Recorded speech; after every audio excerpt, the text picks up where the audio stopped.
Hello दोस्तों, नमस्कार। आप सबका स्वागत है। क्या आप एक सीईओ या बिजनेस लीडर हैं और हर दिन चुनौतियों का सामना कर रहे हैं? तो आप सही जगह पहुंचे हैं, क्योंकि इस वीडियो में हम भगवत गीता की सहायता लेंगे और आपकी इस सिचुएशन का आंसर ढूंढने की कोशिश करेंगे। हम ये जानेंगे कि जो सीख मिलती है हमें भगवत गीता से, वो एक मंत्र युद्ध क्षेत्र में एप्लीकेबल ही नहीं है, बल्कि हर एंटरप्रेन्योर के लिए एक जीवन दर्शन है जो आपकी टीम का नेतृत्व में करने में सहायता करता है। चाहे जीत हो या हार, एक लीडर को अपनी निष्ठा, कर्म पर कैसे निगाह रखनी चाहिए, हम इस वीडियो में सीखेंगे और इसके बारे में और डिस्कशन करेंगे। तो चलिए आगे बढ़ते हैं।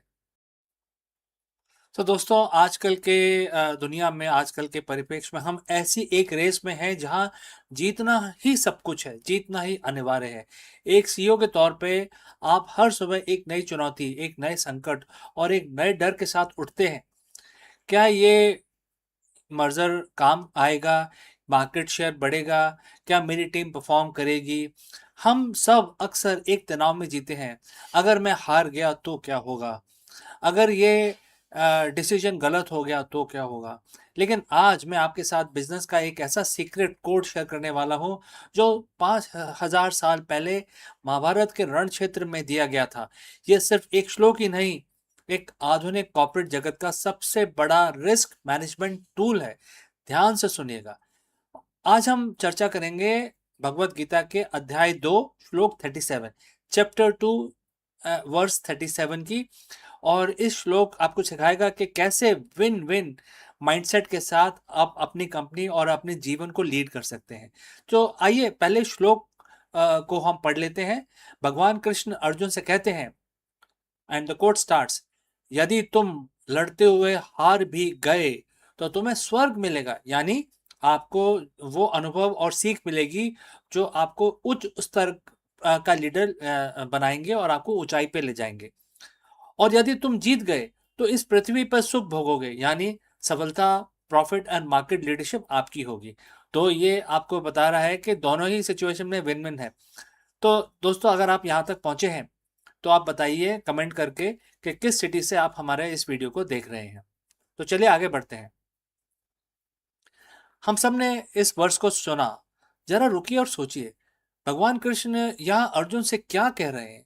वो कह रहे हैं कि हारने का विकल्प ही खत्म कर दो। अर्जुन, कृष्ण के लिए हार जैसा कुछ है ही नहीं।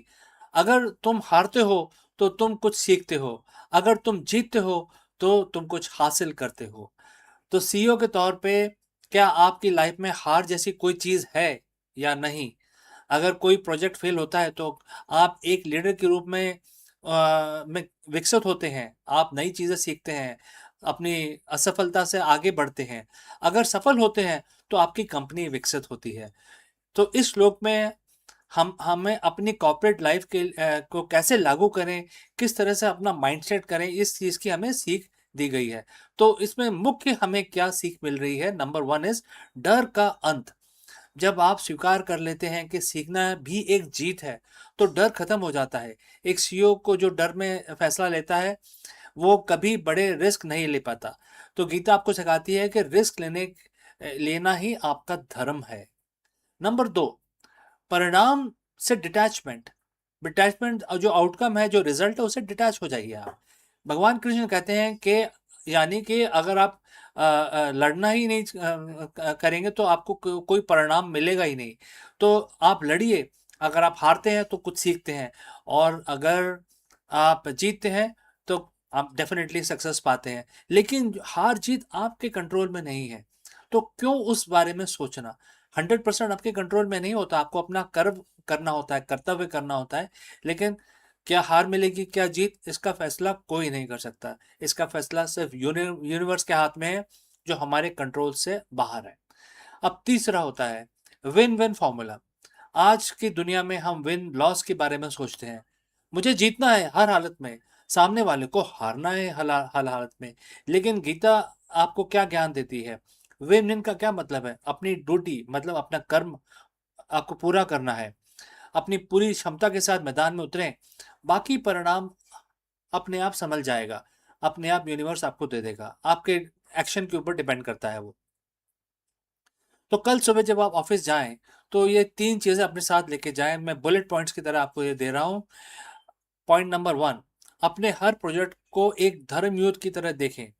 यह आपकी ज़िम्मेदारी है। जब आप इसे ज़िम्मेदारी की तरह देखेंगे, तो आप हारने से नहीं डरेंगे। आप सिर्फ़ अपनी ड्यूटी निभाने पर फ़ोकस करेंगे। बुलेट पॉइंट नंबर 2, अपने फेलियर्स को हेवनली गेन के रूप में देखें। हर बड़ी कंपनी जो आज लीडर है, उसने सैकड़ों बार फेलियर का स्वाद चखा है। उन फेलियर्स को स्टार्टअप या लर्निंग की तरह देखा जाए। बुलेट पॉइंट नंबर 3, निर्णय लेने में देरी ना करें। श्लोक के अंत में भगवान कृष्ण कहते हैं, उठो, यानी एक्शन लो। एनालिसिस में फंसे रहोगे तो मैदान में कब उतरोगे? दोस्तों, एक सीईओ के रूप में सबसे बड़ी पूंजी आपकी मानसिक स्टेट ऑफ माइंड है, मानसिक स्थिरता है। अगर आप हार के डर से जकड़े हुए हैं, तो आप कभी बड़ी ऊंचाइयों को हासिल नहीं कर पाएंगे। आज से अपनी डिक्शनरी में फेलियर शब्द को हटा दीजिए और आप ये समझ लीजिए कि आप जीतेंगे, हर हाल में जीतेंगे। और अपने जो थॉट प्रोसेस है उसको अपग्रेड करिए। तो इसमें भगवान बोलते हैं कि उठो, फाइट करो और जीतो। अगर आपको ये विन विन श्लोक का जो इम्प्लीमेंटेशन है बिजनेस फील्ड में अगर पसंद आया है, तो कमेंट करके ये लिखें कि मैं तैयार हूँ, और हाँ, मैं तैयार हूँ, ये कमेंट करके आप मेरे पास भेजें। और अगर आपको लगता है कि गीता का ज्ञान बिजनेस में उतारने के लिए आप और डिटेल चाहते हैं, तो ज़रूर हमसे संपर्क करें। My name is CK. जल्दी ही मिलता हूँ दूसरी सीख लेके आपके साथ। तब तक उठो, लड़ो और जीतो। धन्यवाद।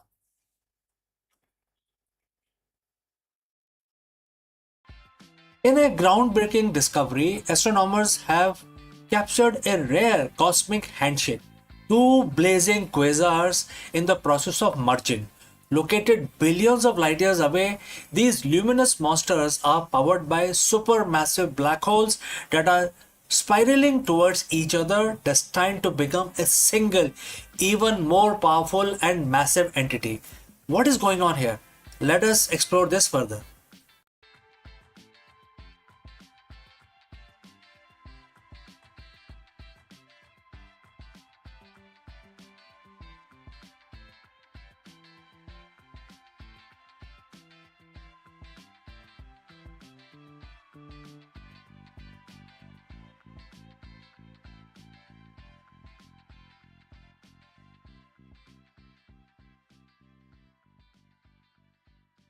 Hello friends, NASA just revealed its next generation high performance space flight computing HPSC processor, a tiny system on a chip that operates nearly 500 times faster than the current space flight computers.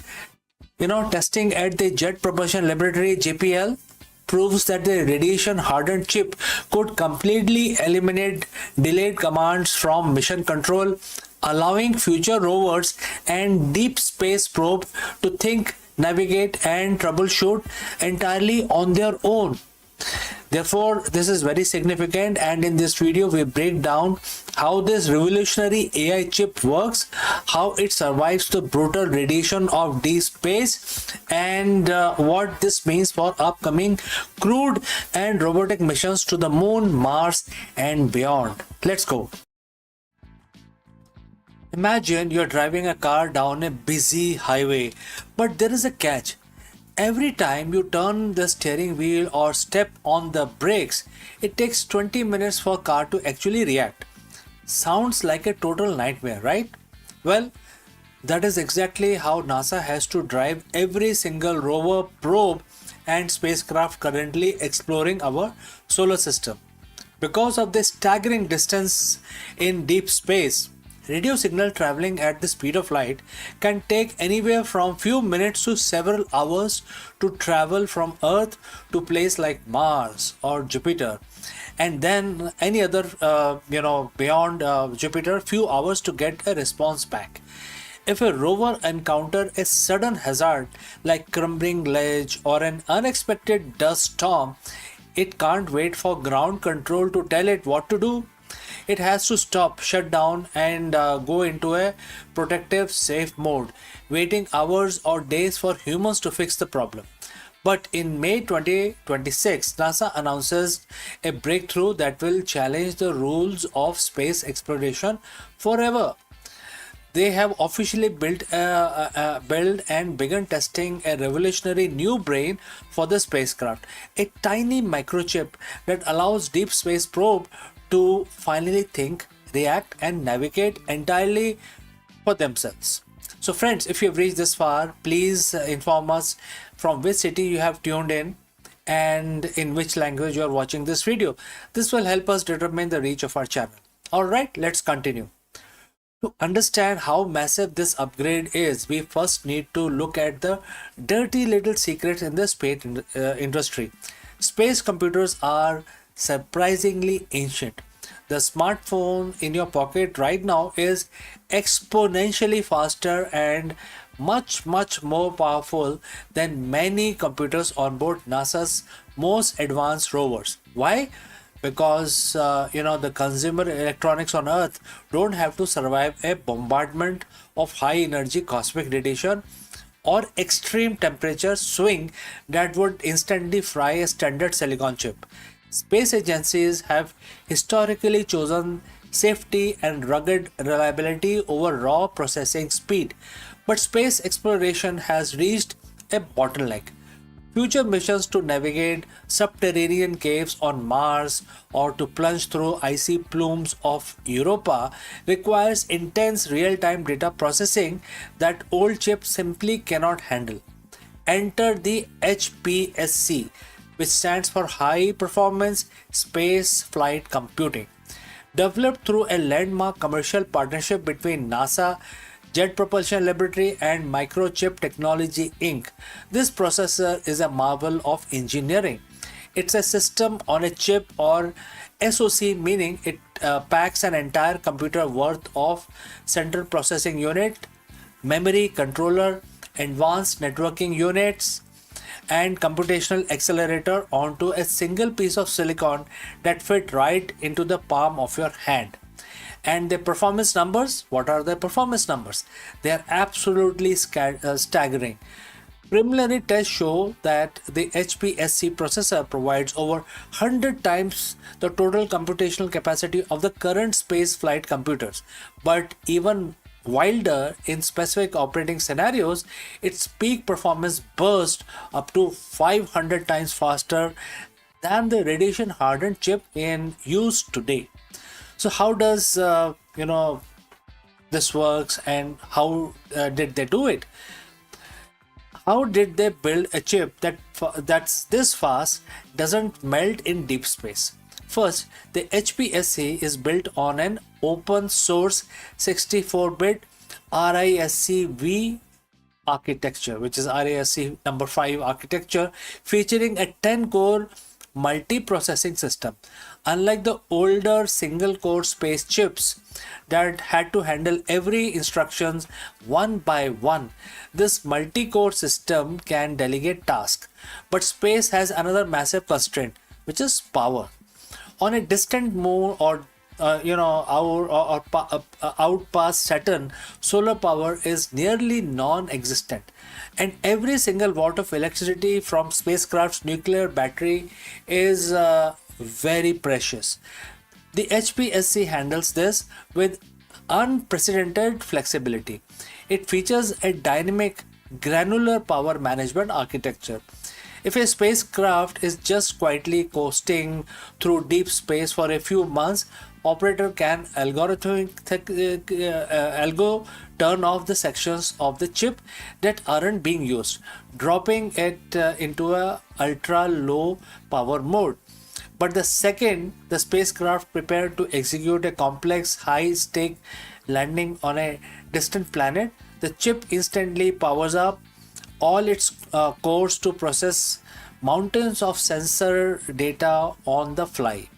Furthermore, it is designed from the ground up to be a fault tolerant and radiation hardened. High energy solar particles can randomly flip bits in computer's memory, causing critical code to crash. HPSC has built-in hardware level error handling and a full defense grade security suite. It can detect a radiation induced error, correct the corrupted data in real time, and keep running without missing a beat, all the while being millions of miles away from the nearest repair technician. Now let's talk about this what this actually enables. Why does a spacecraft need a 500 times speed boost? It all comes down to autonomy and on-board artificial intelligence. With this kind of processing muscle, a spacecraft doesn't just record data to send back to Earth. It will analyze it locally. Imagine a future rover exploring Mars. Instead of waiting for a human team on Earth to map out a safe 30-foot path of the day, HPSC powered rover can use its onboard camera to build a real-time 3D map of its surrounding, run advanced object classification algorithms, spot its own hazards, and safely drive miles a day completely on its own. Think about autonomous landing sequence. Landing on a body with an atmosphere or an unpredictable surface is often called the 7 minutes of terror. The spacecraft has to fire thrusters, deploy parachutes, and scan the ground for boulders, all in real time. HPSC allows integrated AI algorithms to process high fidelity sensors data instantly, making split second adjustment to land precisely on the target. This means this opens up a whole new class of missions. We can now confidently send intelligent vehicles into places where real time human control is literally impossible, like flying automated helicopters through alien atmospheres, traversing dark subterranean caves, or deploying autonomous submarines beneath the icy Jupiter's moon Europa to look for alien life. This isn't just theoretical science or any fiction anymore. Right now, this chip is a reality. It's being put through absolute rigor. At NASA's JPL in California, engineers are conducting rigorous functional test campaigns. They started, back in February, blasting the chip with extreme thermal shocks, violent vibrations to simulate rocket launches, and intense electromagnetic radiation. To kick off the test phase, the teams programmed a tiny symbolic message into the processor. Hello universe, a clever, grander nod to the classic Hello World program every software engineer writes. And so far, the chip has passed every single test with flying colors, proving that it functions flawlessly exactly as designed.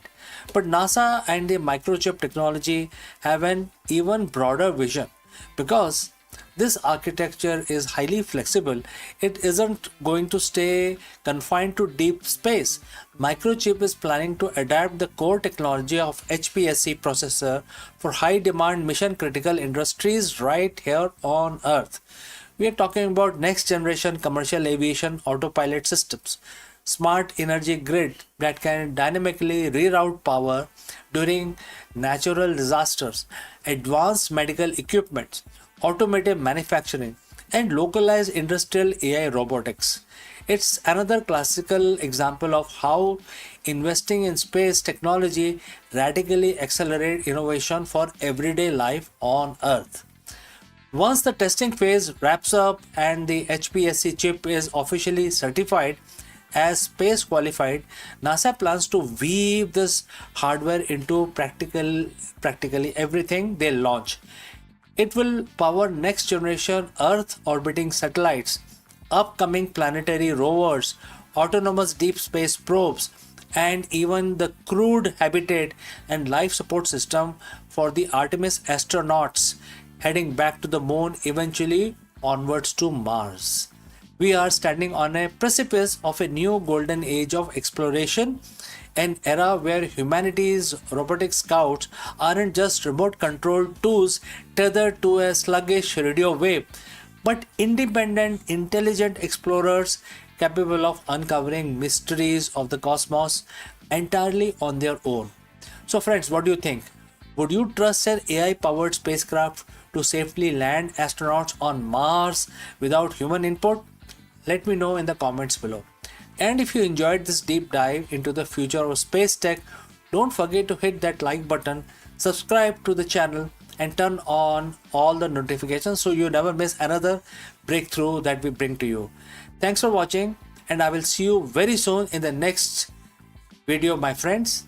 Before I go, a word about our affiliate partner. Stop settling for a good enough video. If your built-in laptop camera looks like a grainy mess, it is time for an upgrade. Want to instantly level up your video presence? I like to present the Lenovo Performance FHD webcam. This is a game changer for your desktop setup. Technically, this is packed. It has a very sensitive RGB sensor, very crisp photographs it takes. Also comes with two microphones on board, which helps you to record very clear voice in stereophonic format. And these microphones are very sensitive. You can actually move away from the camera up to 2 meters, and these microphones will pick up your voice without any problem. This is a very strong piece. This is very sturdy. Comes with tripod ready. Comes with a very long leash, so it gives you a lot of flexibility to place the webcam wherever you want to keep in your studio. And also it has a swivel base, which is also very handy. So if you want to basically level up your game and you want to pick up this camera at a discount, please click on the link here or scan the QR code. Now let's get back to our video.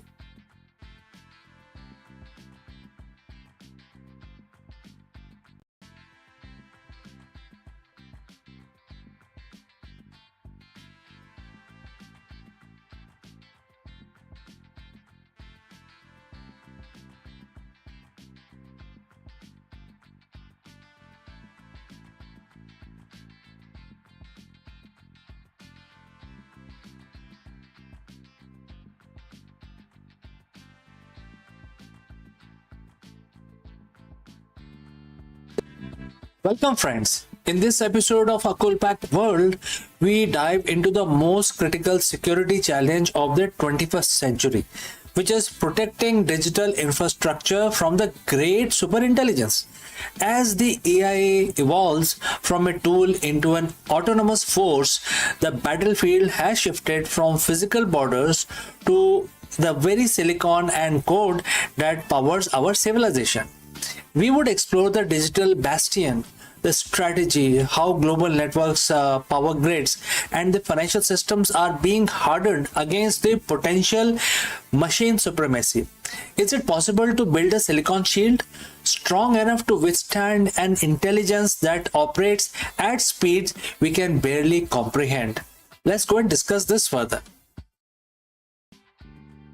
We often talk about the AI as a tool, a helper that writes email or generate art, but today we are stepping into a different arena. We're talking about the battlefield. In the next 10 minutes, we aren't discussing chatbots. We are discussing the great superintelligence, a theoretical point where AI doesn't just assist humans but outpaces our ability to manage the very system we have built. Imagine our global infrastructure, which is the power grid, the financial ledgers, the satellite arrays, and the logistics of every major city. Now imagine an intelligence that can find every vulnerability in those systems in milliseconds. How do we protect the foundation of the civilization when the adversary is faster, smarter, and more persistent than any human mind on Earth? Today we will explore the Silicon Shield and the Digital Bastion. This is the manual for protecting our digital infrastructure from the great superintelligence. So friends, if you have reached this far, please inform us from which city you have tuned in and in which language you are watching this video. This will help us determine the reach of our channel. Alright, let's proceed further. Before we talk defense, we must understand the enemy. When we say great super intelligence, we are referring to the artificial general intelligence, which is AGI, or the super intelligence that has reached a recursive self improvement stage. In traditional cybersecurity, we fight the hackers, humans who sleep, make mistakes, and have limited resources. In AI's battlefield, the threat is an algorithm that never sleeps. It probes for weaknesses 24 by 7 and at the speed of light. It also has a capability of self optimization. Every time it fails to break a firewall, it learns why and rewrite its own code to be better, better version of in future. And then third is to operate in multi dimensions. It can attack the power grid, the banking system, and the communication lines simultaneously. This isn't science fiction. It is the logical conclusion of the failed supernova theory we discussed in astrophysics. Just as a star collapses into a black hole, our digital dependence could collapse into a void if not properly shielded. So, how do we build the silicon shield? The first step is moving away from the reactive defenses. Currently, we wait for a virus to appear. Then we build an update against a super intelligence that is a losing game. You are already dead before you see the strike. The silicon shield relies on hardware and it's the hardware level security. We are talking about the air gapped system and the physical logic gates that cannot be overridden by a software alone. In consulting work, I often tell executives that you cannot trust a software to protect the software. We need circuit breakers for the internet physical infrastructure that can isolate sections of the global grid if an anomaly is detected. It is the digital equivalent of bulkhead on a ship. If one compartment is breached, you seal it off to save the vessel. Beyond the hardware, we have the digital bastion. This is the strategic layer. Think of Bhagavad Gita in chapter 2. Bhagwan Krishna speaks of importance of an unshakable mind. In the corporate world, we call it this resilience. A digital bastion isn't a wall. It's a system designed to function even when it is being attacked. So we achieve this through decentralization. If our digital infrastructure is a pyramid with a single point of failure at the top, a super intelligence will topple it instantly. But if we build our infrastructure like a mesh where every node can operate independently, there is no head to cut off. This is why the technologies like decentralized ledgers and edge computing are no longer just tech trends, they are the national security requirements. Now let's talk about the most controversial part of the battlefield, which is protocol 0.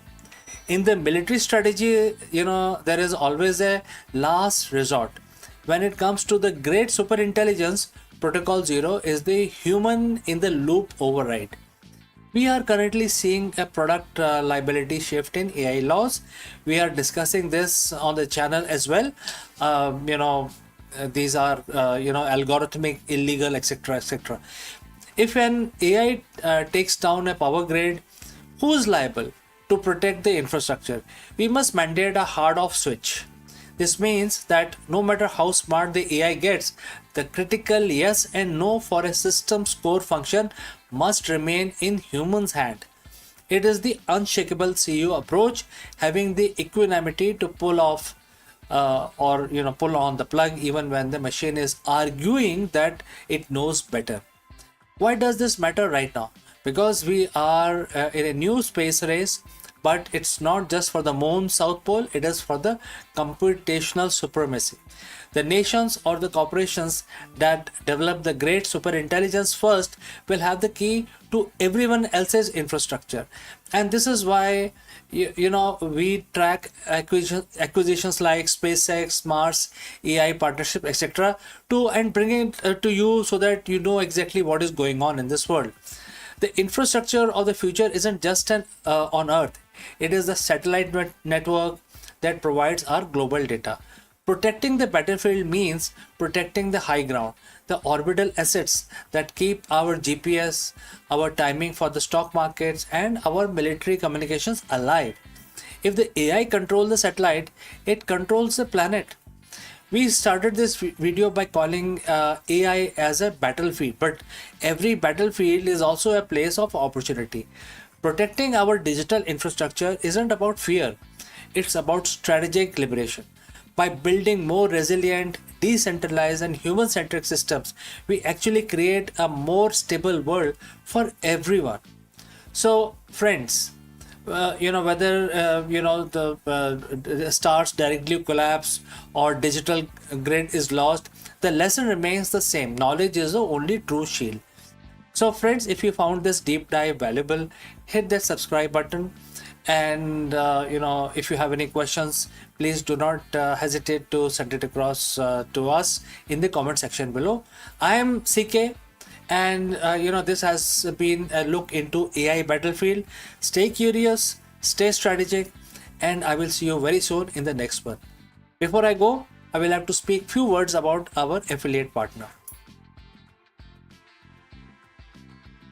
Stop settling for a good enough video. If your built-in laptop camera looks like a grainy mess, it is time for an upgrade.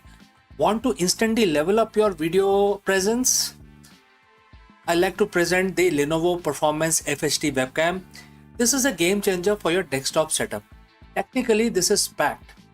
It has a very sensitive RGB sensor, very crisp photographs it takes. Also comes with two microphones on board, which helps you to record very clear voice in stereophonic format. And these microphones are very sensitive. You can actually move away from the camera up to 2 meters, and these microphones will pick up your voice without any problem. This is a very strong piece. This is very sturdy. Comes with tripod ready. Comes with a very long leash, so it gives you a lot of flexibility to place the webcam wherever you want to keep in your studio. And also it has a swivel base, which is also very handy. So if you want to basically level up your game and you want to pick up this camera at a discount, please click on the link here or scan the QR code. Now let's get back to our video.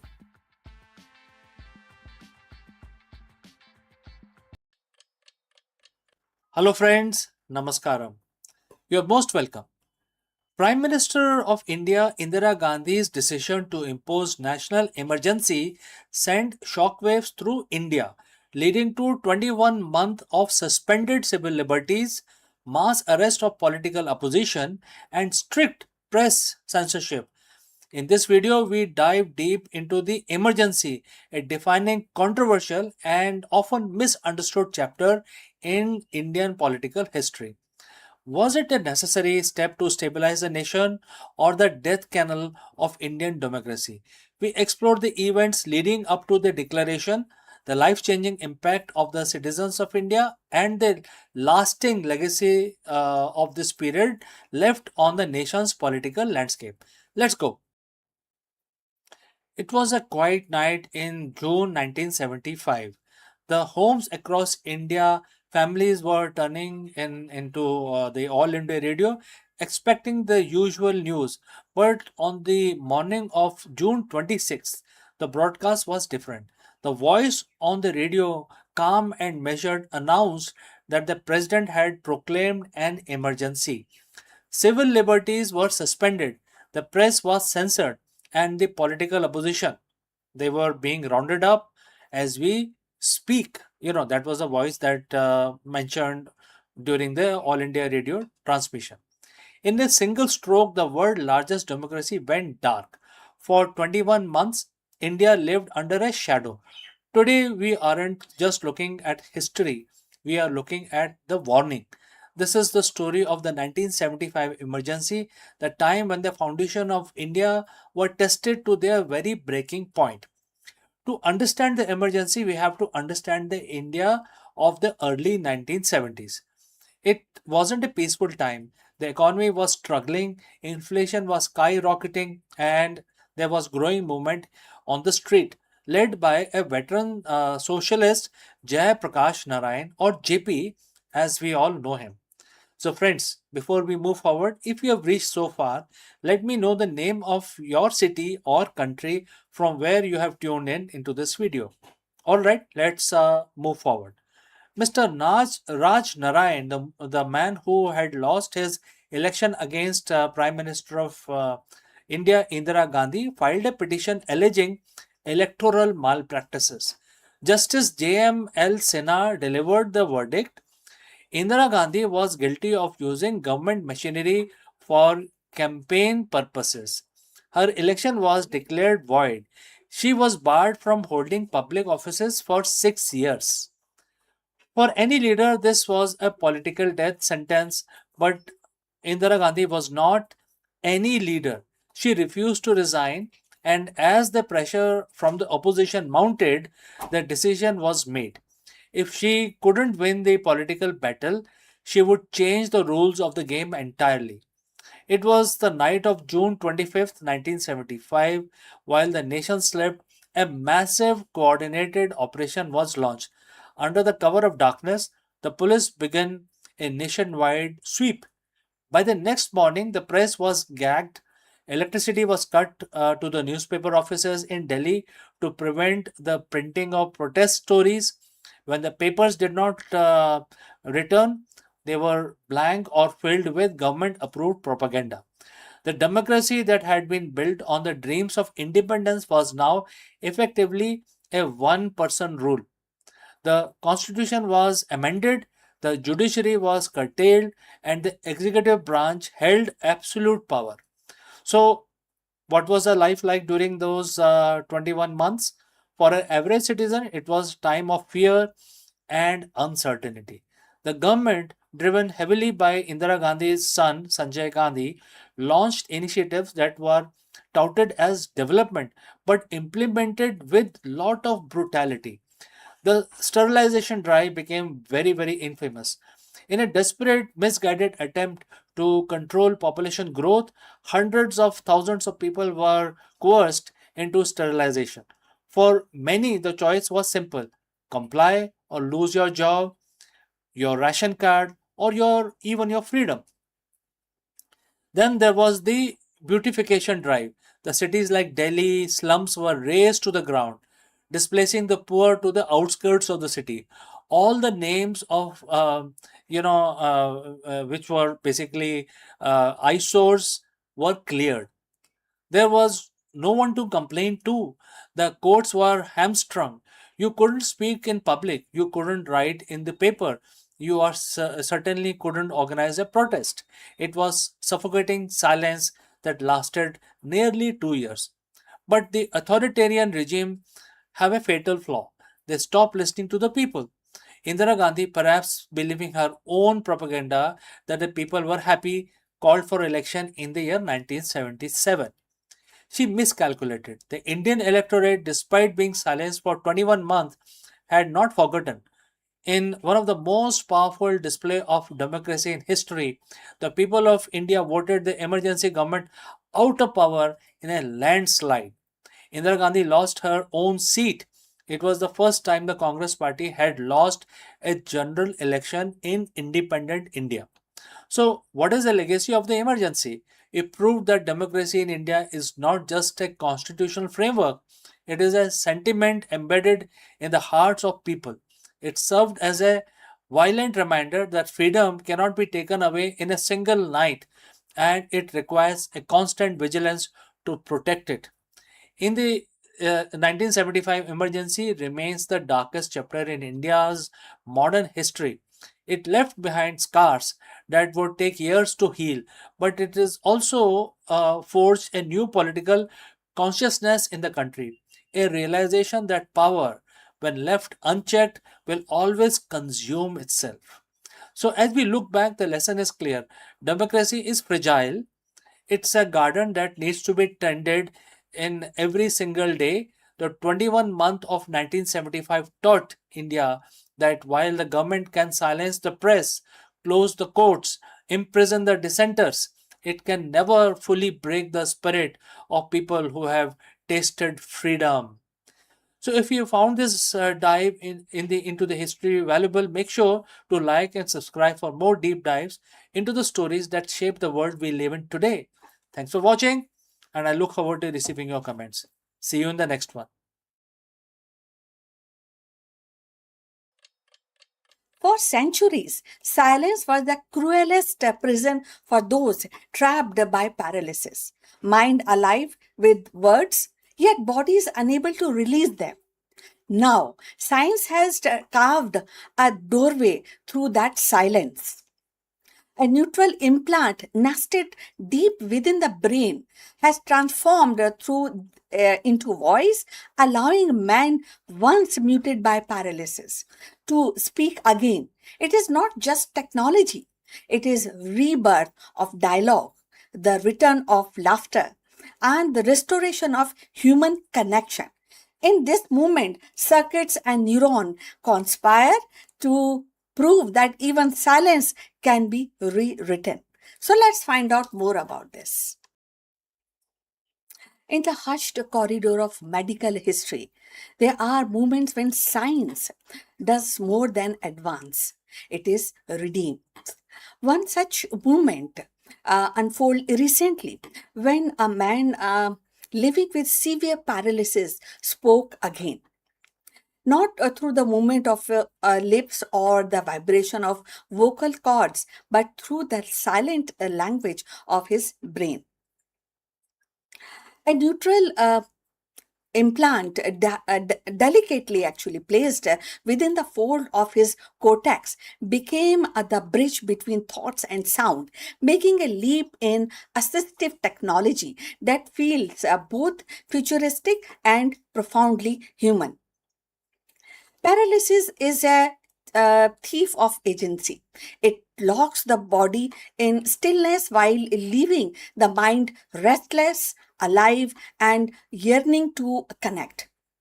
For decades, a patient relied on pain taking method like eye tracking devices, letter boards, or laborious typing system to express themselves.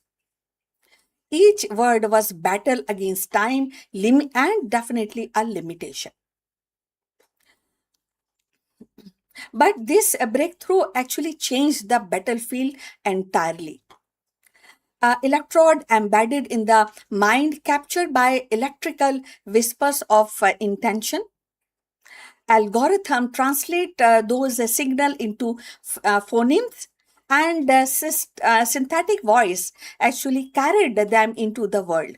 For the first time, the thought itself became a speech. So, friends, if you have reached so far, please let us know from which city you have tuned in. That will help us to determine the reach of our channel. So, moving forward on this interesting topic, what makes this achievement extraordinary is not just its novelty, but its durability.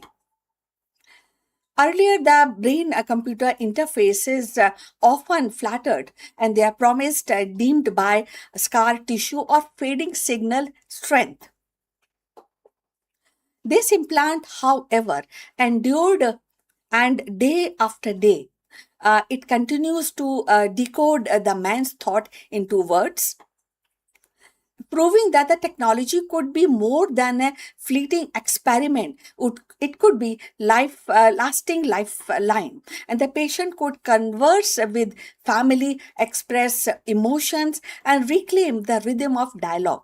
And in this exchange of silence was not merely broken, it is banished. Now the implication ripple outward. Imagine a classroom where the students with disability participate without barrier. Workplace where paralysis no longer excludes, and home where loved one hear not just gesture but voices. So that this implant is more than a medical device. It is a more it's like a more of a restoration of dignity, a reminder that communication is not a luxury, but a human right. It transformed the isolation into connection and connection into belonging. Yet, as with all great leaps, question arise. Who owns the data flowing from human brains? How do we safeguard the privacy when thoughts can be translated into words? And what happens when such technology moves beyond therapy into implants and into enhance when the healthy individual seeks implants to accelerate learning or multitasking? The line between healing and augmentation blur, and the society must decide how far it is willing to cross. And these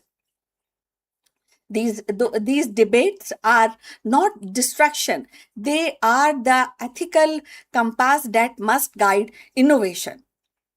So for now, though the focus remains on the man whose voice was written, his the first word were not technical jargon or clinical proof, but a simple expression of gratitude and love.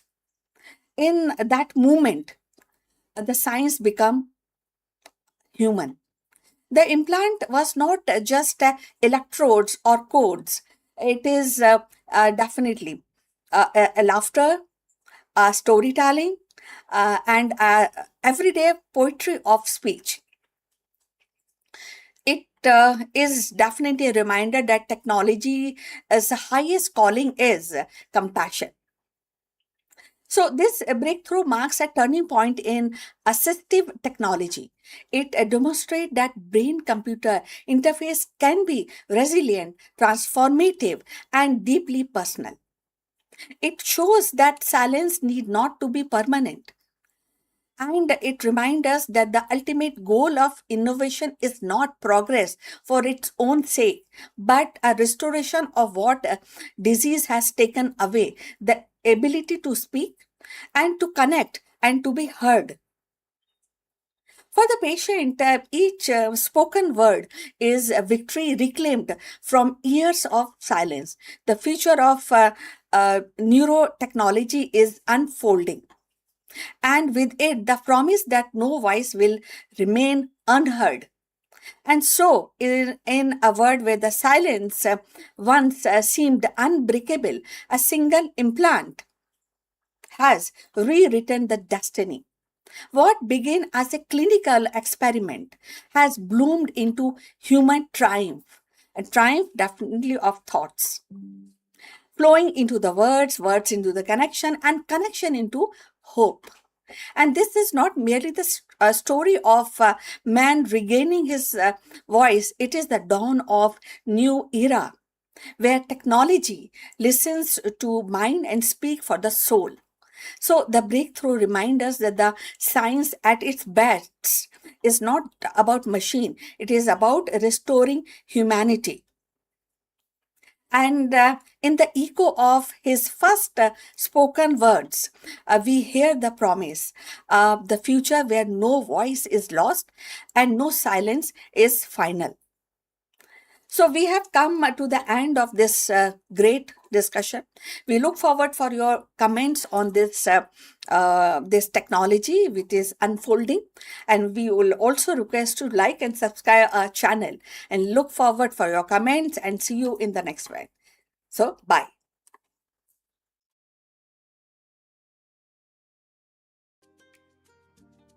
Hello friends, in this section of our live stream, we dive deep into the groundbreaking journey of the Artemis 2 mission, where human crew finally ventured into the shadow of the moon.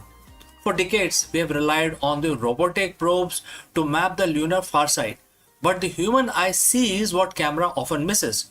Join us as we explore the incredible sights witnessed by crew from never before seen crater complex to eerie rugged terrain of the lunar South Pole.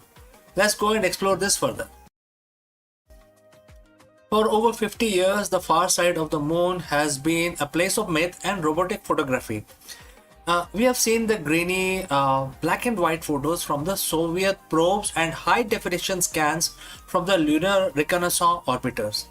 But until April 2026, no human eye had looked upon the moon hidden face since the end of Apollo program. On April 1st, 2026, four pioneers, Reed Wiseman, Victor Glover, Christina Koch, and Jeremy Hansen, shook the Florida coast as they rode a pillar of fire into the sky. They weren't just going back to the moon, they were going beyond it. Artemis 2 was designed to test the limits of the Orion spacecraft, but it becomes something much more, a voyage into the darkness where humans saw things that camera simply cannot capture. Today we are looking at what the crew of Artemis 2 discovered when they crossed into the lunar night. So friends, if you have reached this far, please inform us from which city you have tuned in and in which language you are watching this video. This will help us determine the reach of our channel. As Orion moved away from Earth, the crew achieved a milestone that had stood from over half a century. On April 4th, they officially surpassed the distance recorded, set by Apollo 13, reaching a maximum distance of over 252,760 miles from our home planet. But the real mission began on April 6th. As the spacecraft swung around the moon, the crew prepared for the loss of signal, which is LOS. This is the moment when the massive bulk of moon blocks all radio waves from Earth. For 40 minutes, the crew of Artemis 2 were almost isolated humans in history. In fact, the most isolated humans, completely alone in the silent vacuum of the lunar far side. It was during this window of silence that the unseen moon began to reveal itself, reveal its secrets. Why is the far side so different? To the naked eye, the side of the moon we see from Earth is covered in something called Maria, those dark, smooth volcanic plains. But as the Artemis crew looked at through their window, they saw world that was rugged, battered, and almost entirely mountainous. They passed over the Hertzsprung Basin, a massive double-ringed impact crater that stretches over 300 mile wide. Mission specialist Christina Koch noted the intricate rings of the basin, which looked far more 3D and jagged than the satellite photo had ever suggested before that. But then something unexpected happened. As they moved into the moon's shadow, the crew witnessed a rare in space solar eclipse. From their perspective, the moon completely swallowed the sun. The pilot Victor Glover described the sight as unreal. When the sun blocked, the crew could see the sun's corona, its ghostly outer atmosphere, flaring out from behind the black disk of the moon. But even more incredible was the Earth's shine, because the Earth was nearly full from the moon's perspective. It reflected enough light to actually illuminate the dark surface of the moon in a soft, eerie blue glow. Perhaps the most startling discovery made during those hours in the darkness was something the scientists back at NASA hadn't explicitly planned for. While peering at the darkened lunar surface, the crew began to report seeing pinpricks of lights. Commander Reed Wiseman radioed back once communication was restored, and he said, the quote start, that was definitely an impact flash.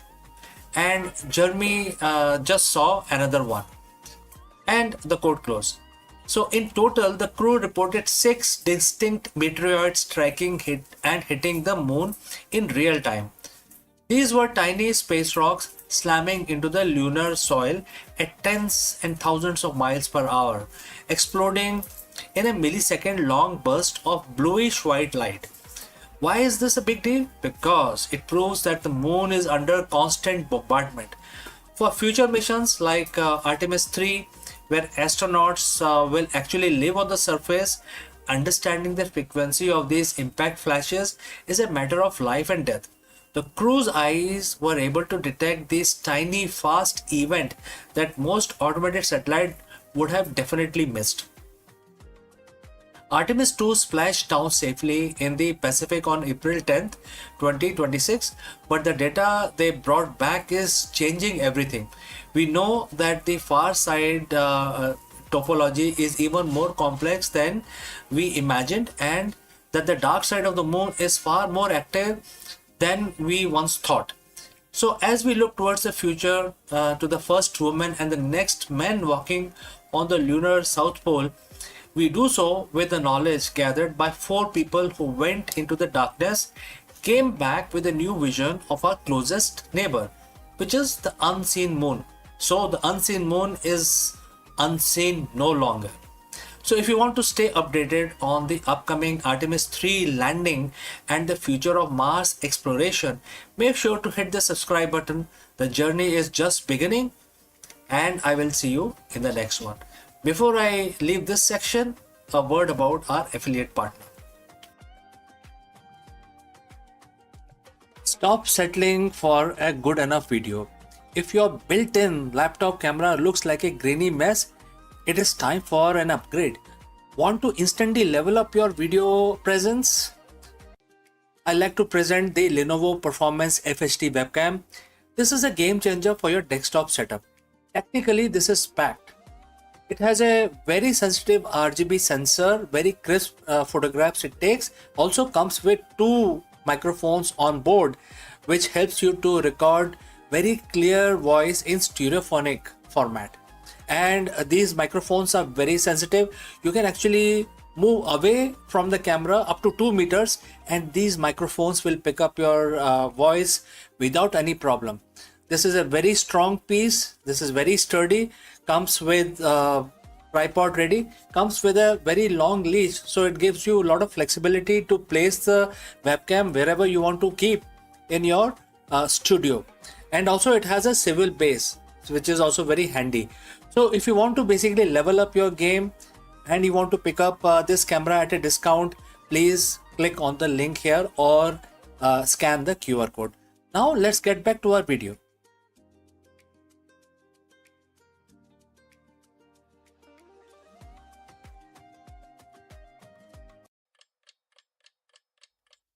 Namaskaram friends, you are most welcome. In the year 2008, the skies over Bengaluru witnessed a historic moment that changed the trajectory of Indian aviation forever. The day India took flight. The Tejas 2008 breakthrough recounts the critical flight test of the indigenously developed light combat aircraft LCA. Today we know this aircraft as Tejas. This wasn't just another test flight, it was a definitive turning point for India's self reliance in advanced defense technology. From drawing board of the Aeronautical Development Agency ADA to the hangars of Hall, we look back at the immense engineering effort, the technical challenges overcome, and the sheer grit required to build a world class fighter from the ground up. Let's go and explore this further. There is a specific sound that defines a nation's ambition. It is the roar of the jet engine. Not one bought from the foreign power, not one assembled from imported kits, but one forged right here in the heart of India. For decades, India relied on others to protect our skies, from the MiG of the Soviet era to the Jaguars and Mirages of Europe. Our defense was a patchwork of global technology. But in 2008, the narrative shifted. We aren't just talking about a flight test, we are talking about the psychological barrier being broken here. So, friends, if you have reached this far, please let us know from which city you have tuned in and which language you're watching this video. This will help us determine the reach of our channel. All right, let's proceed further. Today we are looking at the Tejas 2008 breakthrough. Why does this specific year matter so much in the history of light combat aircraft? And what does it mean for the India's journey towards true Atmanirbharta or self-reliance? Let's dive in. To understand the victory of 2008, you have to understand the frustration that came before it. The Light Combat Aircraft program was sanctioned in 1983. Its goal to replace aging MiG-21 fleet. But this was a small task. We were trying to design a delta wing supersonic fighter that could hold its own in modern combat. And then came the 1990s, following the Pokhran 2 nuclear test in the year 1998. India faced severe sanctions. Crucial software and material was suddenly cut off. The world expected the project to collapse. Instead, Indian scientists and the engineers, brilliant minds at DRDO, ADA, and HAL, did something extraordinary. They did not just find a workaround, they developed their own. That pressure cooker environment in the 90s is exactly why the 2008 progress was so significant. It wasn't just good enough, it was testament to the fact that when India is pushed, India pushes back with innovation. So, why focus on 2008? It wasn't the first flight that happened in 2001. 2008 was a year of maturation. It was a year we transitioned from a proof of concept to a weapon system. In 2008, the Tejas program hits critical milestone in high altitude testing and weapons integration. This was a year the platform began proving that its fly-by-wire system, one of the most complex flight control system in the world, was not just functional but also reliable. Think about what that means. A fly-by-wire system is basically a computer acting as the pilot's brain. It interprets the pilot's inputs and make thousands of micro adjustments per second to keep the jet stable. When our pilot took the Tejas up in 2008, they weren't just flying a plane, they were validating an entire digital architecture built by Indian engineers. In 2008, breakthrough sent a shockwave through the global defense industry. It signaled that India was no longer just a buyer, we were now a developer of weapon system. This success brought several key advantages. Number one, composite mastery. The Tejas uses carbon fiber composites for its structure. This made the jet incredibly light and strong, giving it an edge in the maneuverability that surprised the international observers. Number two, the intellectual property right. By owning the design, we aren't at the mercy of the foreign vendors for upgrades. If we needed a software patch, we wrote it. If we needed a hardware change, we engineered it. Number three is the psychological shift. It proved to the next generation of engineers that a made in India fighter jet wasn't a pipe dream, it was a reality sitting on the tarmac in Bangalore. In the year 2008, confidence is the direct ancestor of what we see today. The Tejas MK1A, the upcoming MK2, the TED BF, all of these programs trace their DNA back to the grid shown in 2008. When we look back at the photos of the footage from that era, we see a team of people who were tired, stressed, but absolutely elated. They knew they had achieved something that until that point only handful of nations on earth could claim. The ability to design the fly an advanced fourth generation plus fighter jet is now India was a member of that elite group. The Tejas isn't perfect. No fighter jet in its early stage is, but its story is one of the persistence. It's a story of how a nation decided that its security was too important to be left to someone else. So, next time when you see Tejas soaring through the skies during an air show, remember you're not just looking at the machine, you're looking at the result of thousands of hours of late night coding, structural testing, and the refusal to quit until 2008. So, friends, what do you think is most impressive feature of Tejas? Let me know in the comments below. And if you enjoyed this deep dive into the Indian aviation history, hit that like button, subscribe the channel, and ring the bell so you don't miss out our next breakdown. I'm CK, and I will see you very soon in the next one. Jai Hind. नमस्कार दोस्तों, आप सभी का स्वागत है। और आज 1 जून है, 1 जून, और आज तो सोमवार है। तो ये शंकर भगवान का दिन है।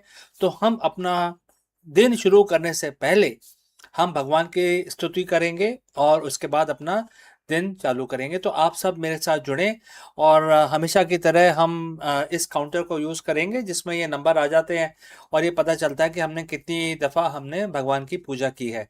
तो एक बहुत ही साधारण सा भगवान शंकर का, शिव भगवान का एक मंत्र है जो हम 11 दफ़ा करेंगे। हम इस काउंटर, जैसे मैंने बताया, आप कैसे भी कर सकते हैं, कोई सा भी आपका प्रोसेस हो वैसा आप फॉलो कर सकते हैं। तो हम स्तुति स्टार्ट करते हैं। आप भी हमारे साथ जुड़ें और भगवान का नमन करते हुए हम अपना दिन शुरू करते हैं। चलिए शुरू करते हैं।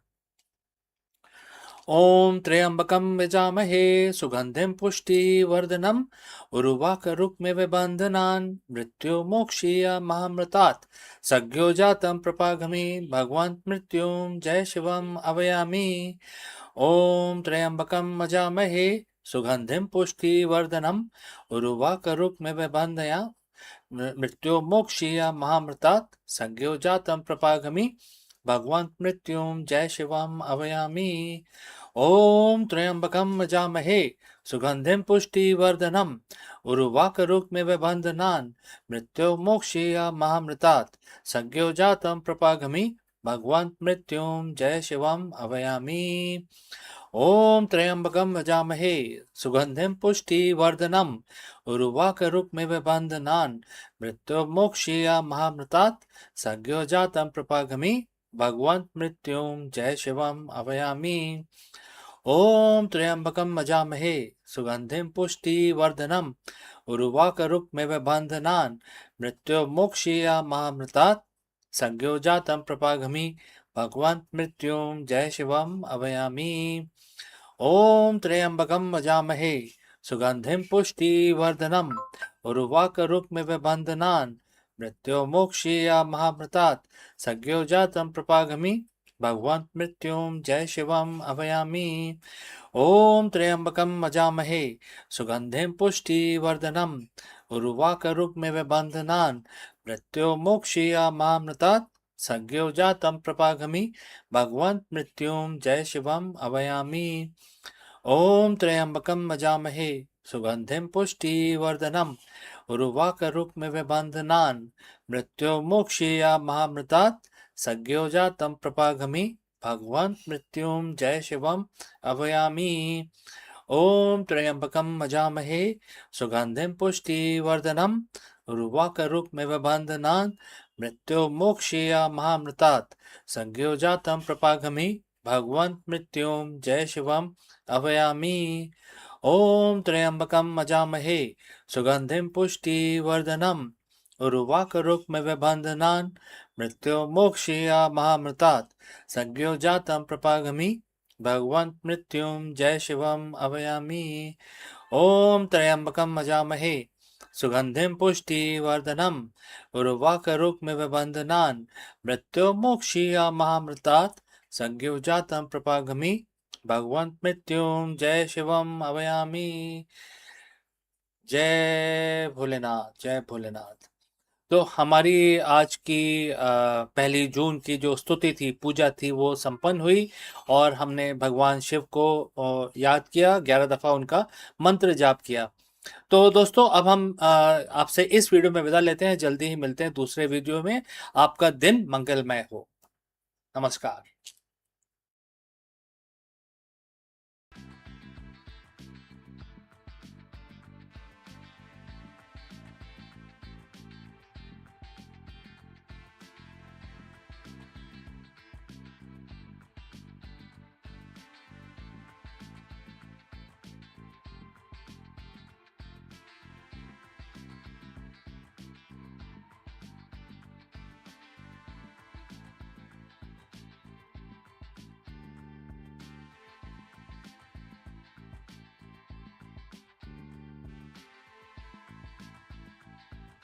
Long before silicon chips and rocket engines, India's rishis and scholars were sketching the blueprint of science in verses and in logic.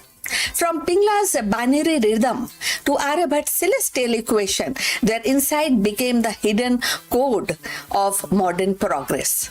What we call algorithm, astronomy, rocket science today and were once seeds planted in the fertile soil of ancient wisdom in India.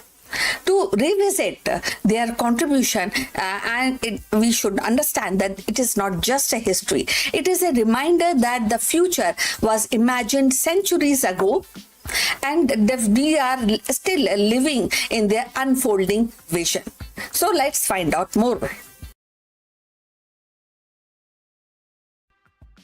In the quiet corridor of ancient Indian thoughts, Pingla stands as a mathematician sage whose vision stretched far beyond his time. Living around the 3rd, 2nd century BC, he composed the Chandra Shastra, trusty in Sanskrit parody. At first glance, it was a study of poetic meters, but hidden within its verses lay a revolutionary idea. The earliest known description of binary numbers and combinational patterns. And in his hands, poetry became the mathematics, and the mathematics became a language of code. So Pingla's binary system was simple yet profound. So he represented sequences of long and short syllables and using marks and that correspond to what we call today 1 and 0. This was not merely a poetic device, it was a seed of digital logic. Centuries later, the same binary framework would become the foundation of computer science, coding language, and the algorithm that drives artificial intelligence. And in 2026, every smartphone, rocket guidance system, and the quantum processor hums with the rhythm of Pingla's insight. The universe can be described in two states, on and off, presence and absence. So if you have reached this far, please inform us from which city you have tuned in and in which language you are watching this video. This will help us to determine the reach of our channel. Now, moving forward, imagine the world without Pingla's contribution. Without binary, modern digital revolution would flatter. Computer might still exist, but their architecture would be clumsy, reliant on unwieldy numerical system. Rocket science, which depends on precise coding, error-free communication, would stumble. The artificial intelligence, which thrives on binary logic, would be delayed maybe by centuries. The absence of Pingla's vision would mean a world where the progress limps and instead of leaps. So where the dream of space exploration and the digital connectivity remain distinct. So in 2026, his relevance is sharper than ever. As scientists push boundaries in quantum computing, they still rely on binary as the bedrock of classical computation. Rocket science pierce the sky, and their guidance system echoes Pingla's binary rhythms. As artificial intelligence learns, adapt, and evolve, it does so through the string of 1 and 0, the same language Pingla first sketched in the poetic form. His work reminds us that the most advanced technologies are often born from the simplest truth. Modern scientists owe him a gratitude. Every programmer writes code, every physicist modeling particles, and every engineer designing spacecrafts stand on the shoulders of Pingla. His binary vision transformed poetry into mathematics, mathematics into logic, and logic into digital universe. To thank him is to acknowledge that the progress is not only building in the labs or observatories, but also in the mind of sage who saw pattern in verses, numbers in rhythm. Pingla's legacy is reminded that the science is not bound to by any time.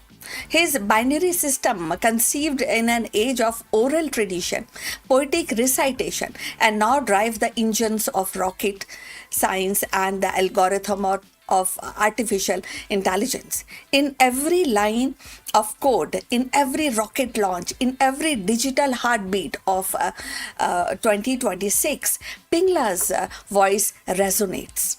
He showed us that the simplicity is the key to infinity. And that form two symbol, 1 and 0, the universe of knowledge can unfold.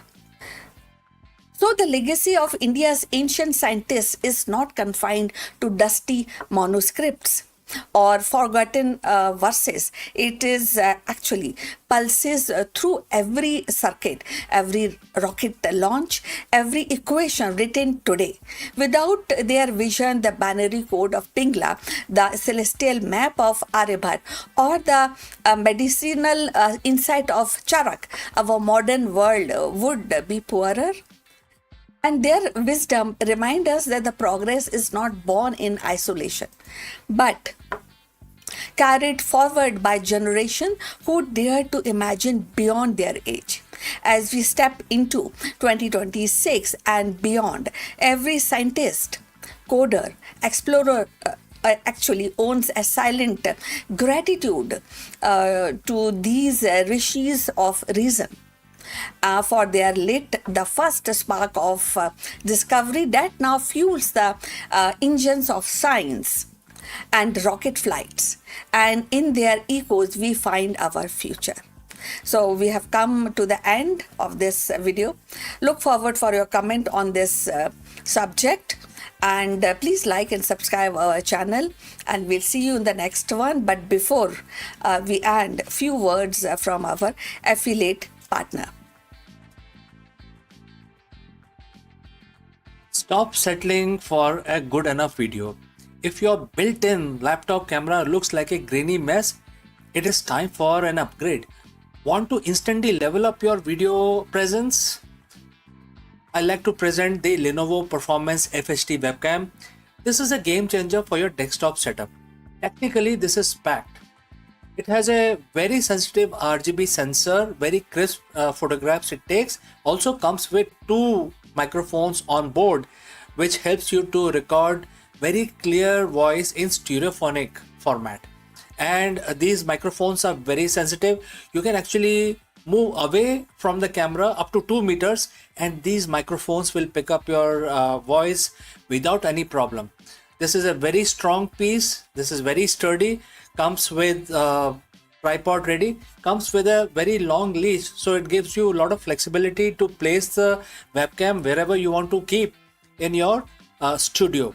And also it has a swivel base, which is also very handy. So if you want to basically level up your game and you want to pick up this camera at a discount, please click on the link here or scan the QR code. Now let's get back to our video.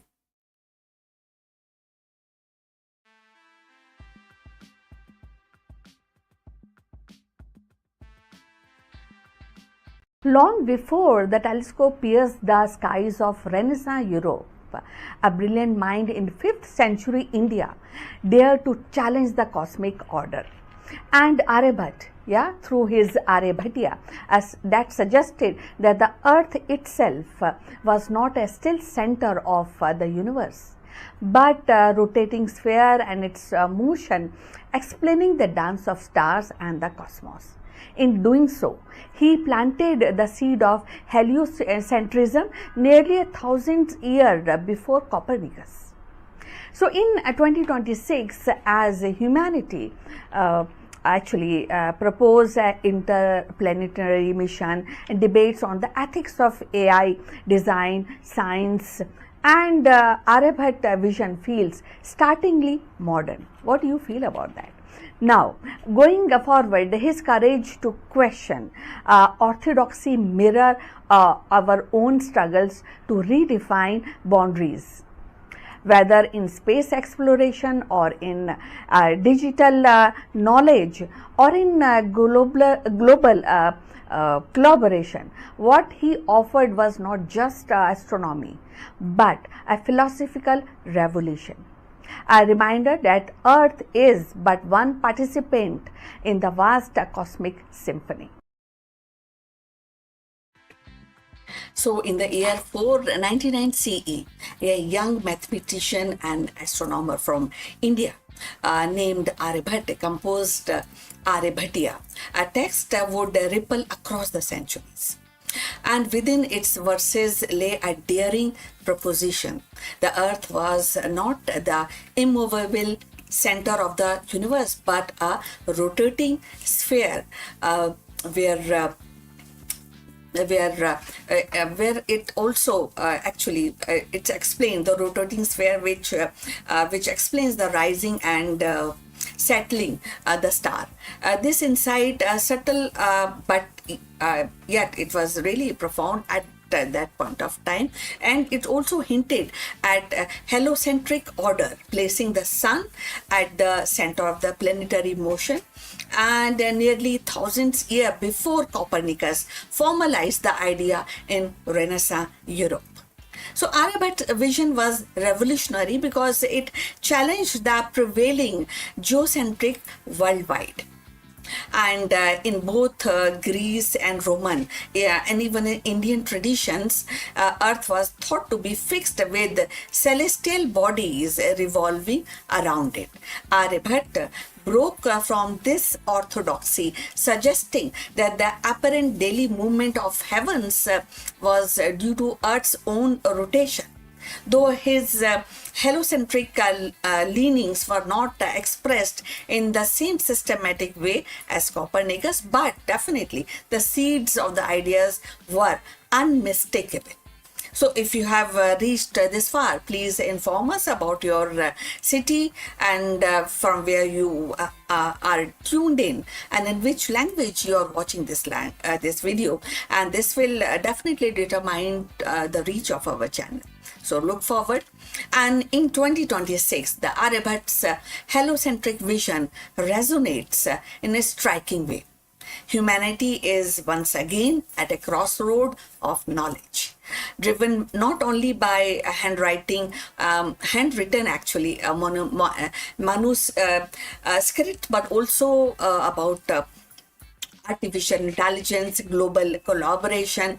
And just as Aryabhatta challenged the obvious questions, Earth's immobility, today scientists and technologists challenges assumptions about the creativity, about ethics, and the boundaries of machine intelligence.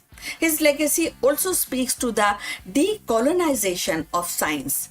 For centuries, the narrative of heliocentrism was framed as a European breakthrough. Yet, Aryabhatta reminds us that scientific progress has always been global, with the contributors flowing across the cultures and continents.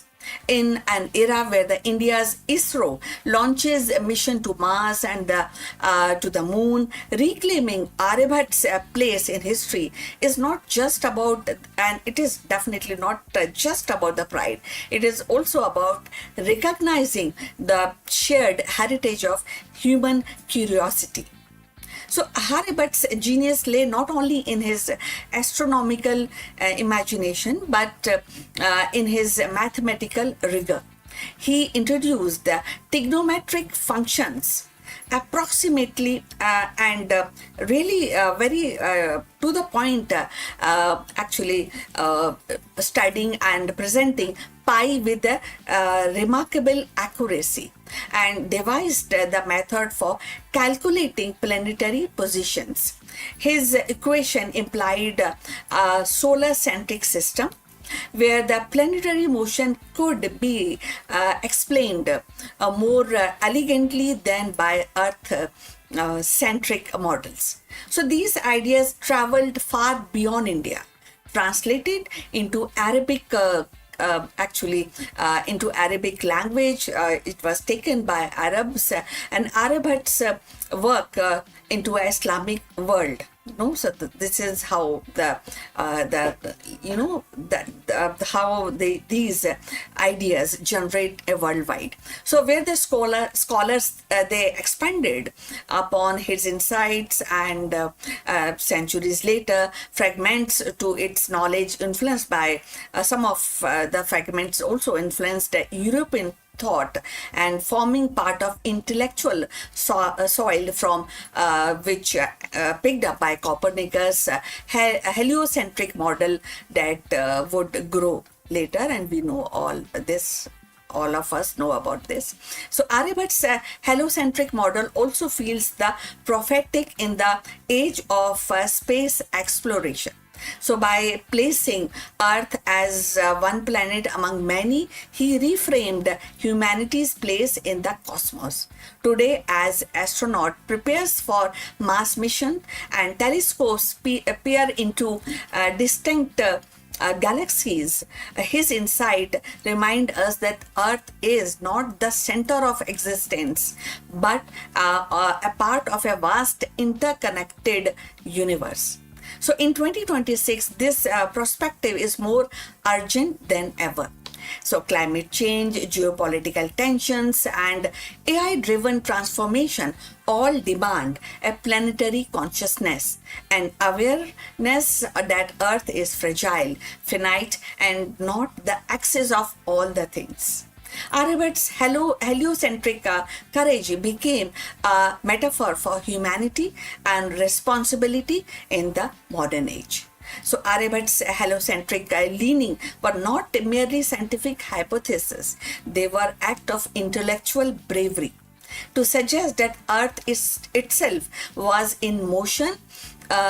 And was also a challenging and challenging the deepest assumptions of his times. In 2026, as we grapple with the AI ethics, planetary colonization, the global collaboration, Aryabhat's example reminds us that the progress begins with questioning obvious. So his story is not just about astronomy, it is about courage to see things differently.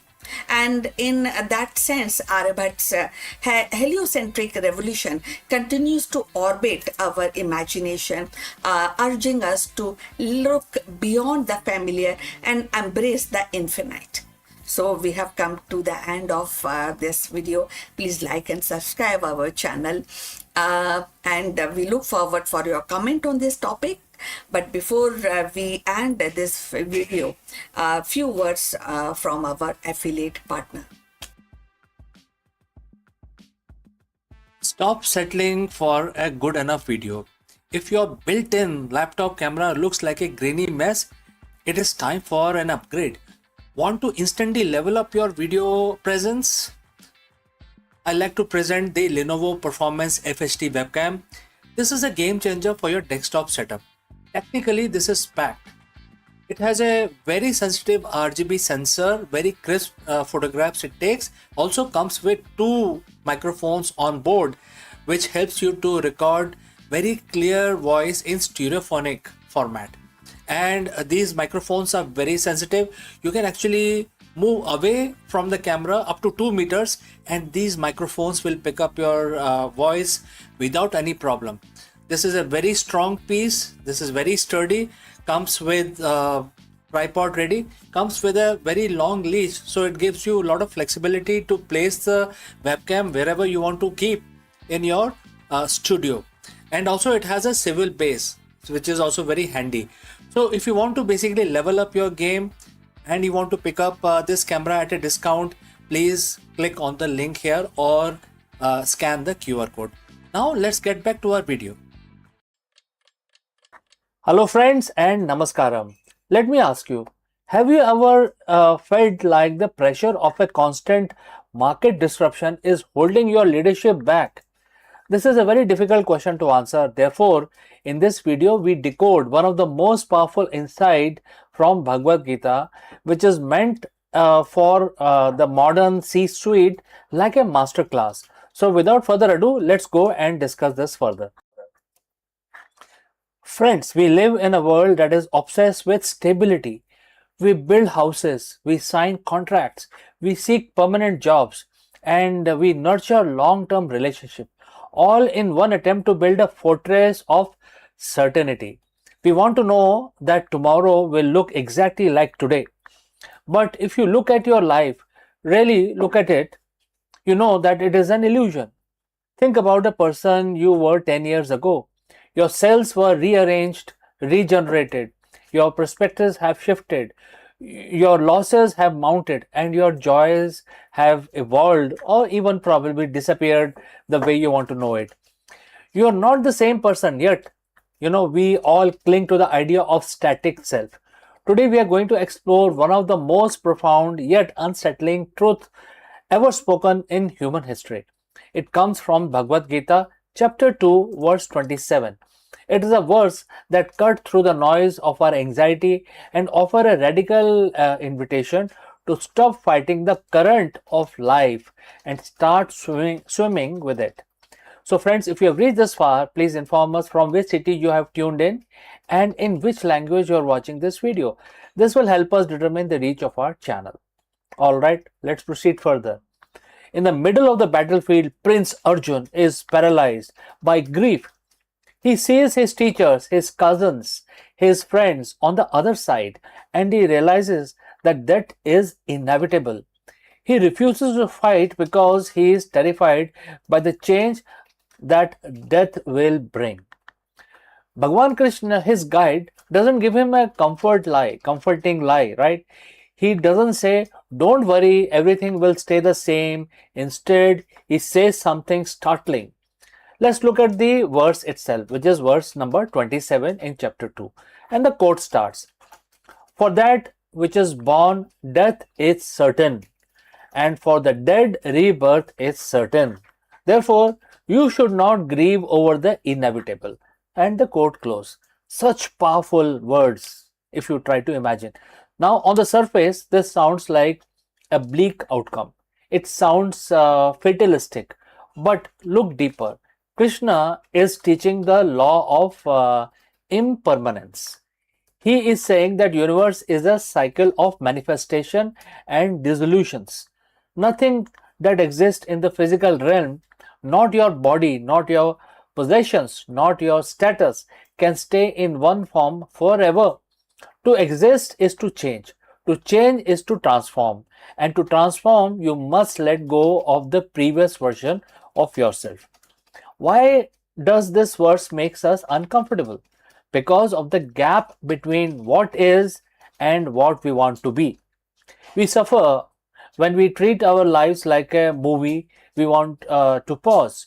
We reach a moment of success or a moment of peace and we think, stay right here, don't move. When that moment inevitably slips away because it has to, definitely we feel betrayed. We treat changes as thieves. We say, my youth was stolen, or my opportunity was taken, or my loved ones were removed. But verse 27 suggests a paradigm shift. What if the change isn't a thief? What if the change is simply the mechanism of growth? Imagine a river. If the water stops moving, it becomes stagnant pool. It loses its ability to give life. It becomes a breeding ground for decay. The river is only a river because it's constantly moving, constantly flowing, constantly changing. You too are like a river. When you resist the flow of your own life, you create the very misery that you're trying to avoid. So, how do we apply this in modern world? How do we live by the wisdom of this particular verse?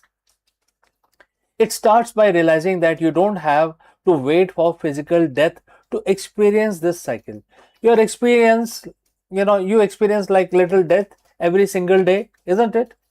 So every time you change your mind, a piece of your old self dies. Every time you leave a job, a role you played dies. Every time a relationship ends or evolves, your identity dies.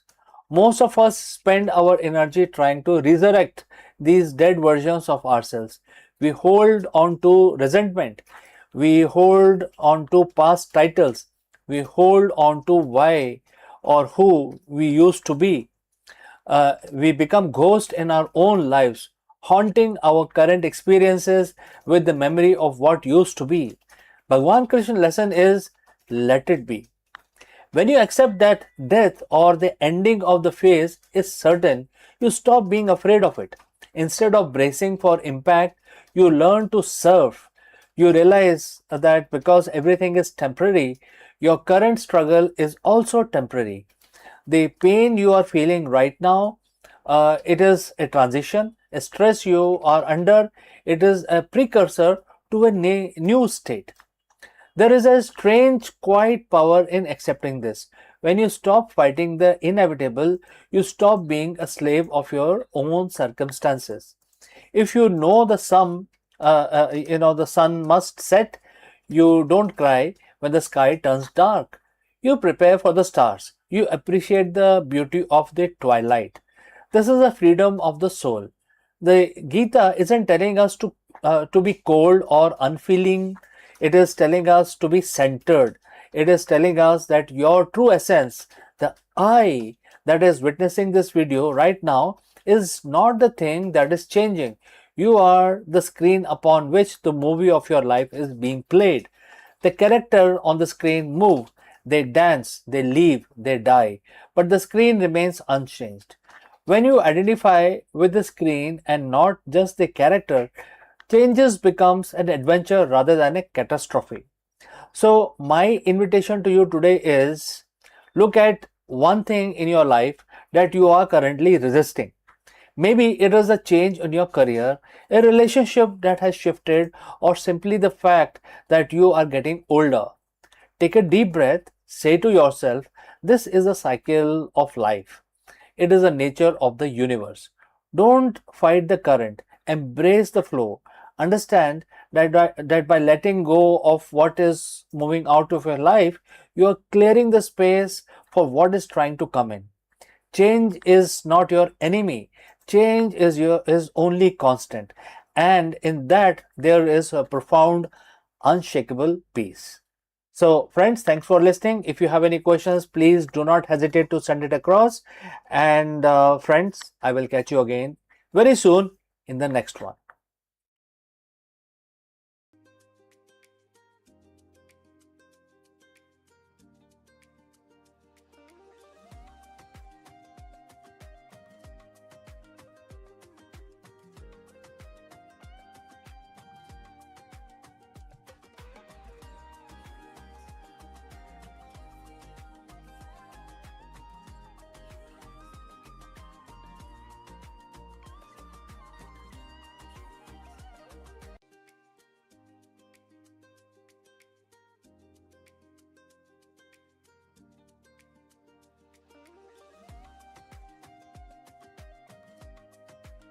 The idea of robots living alongside us has been belonged to the realm of science fiction. Yet today it is edging into the reality. With the debut of AI-powered robot designed specially for home use, the boundary between futuristic imagination and everyday life is dissolving. These machines are no longer confined to factory floors or research labs. They are stepping into kitchen, living room, bedroom, promising to transform the domestic routine. The debut of AI robots for domestic use is not just a technological milestone, it is a cultural one also. It sparks curiosity, inspires hope, ignites debate. So, are we welcoming helpful assistants into our lives or surveillance device disguised as a companion? The answer may shape not only the future of our household but also the broader relationship between human and intelligent machine.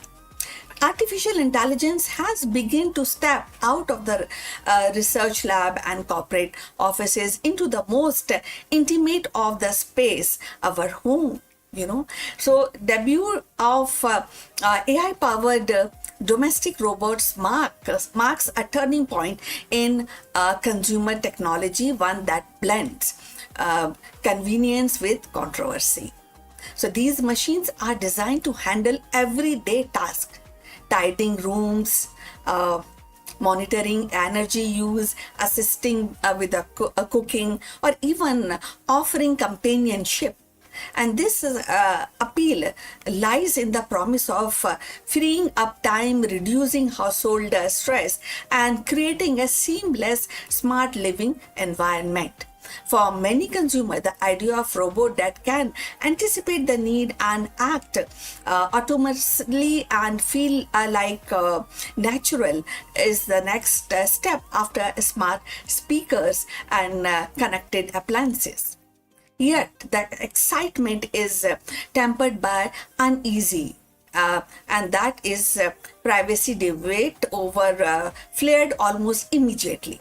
Unlike a vacuum robot that simply mop your floor plans, and these new AI robots can equipped with advanced sensory cameras, microphones.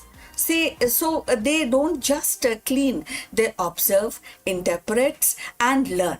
That means that they are constantly collecting data from household routine, personal habits, even private conversations.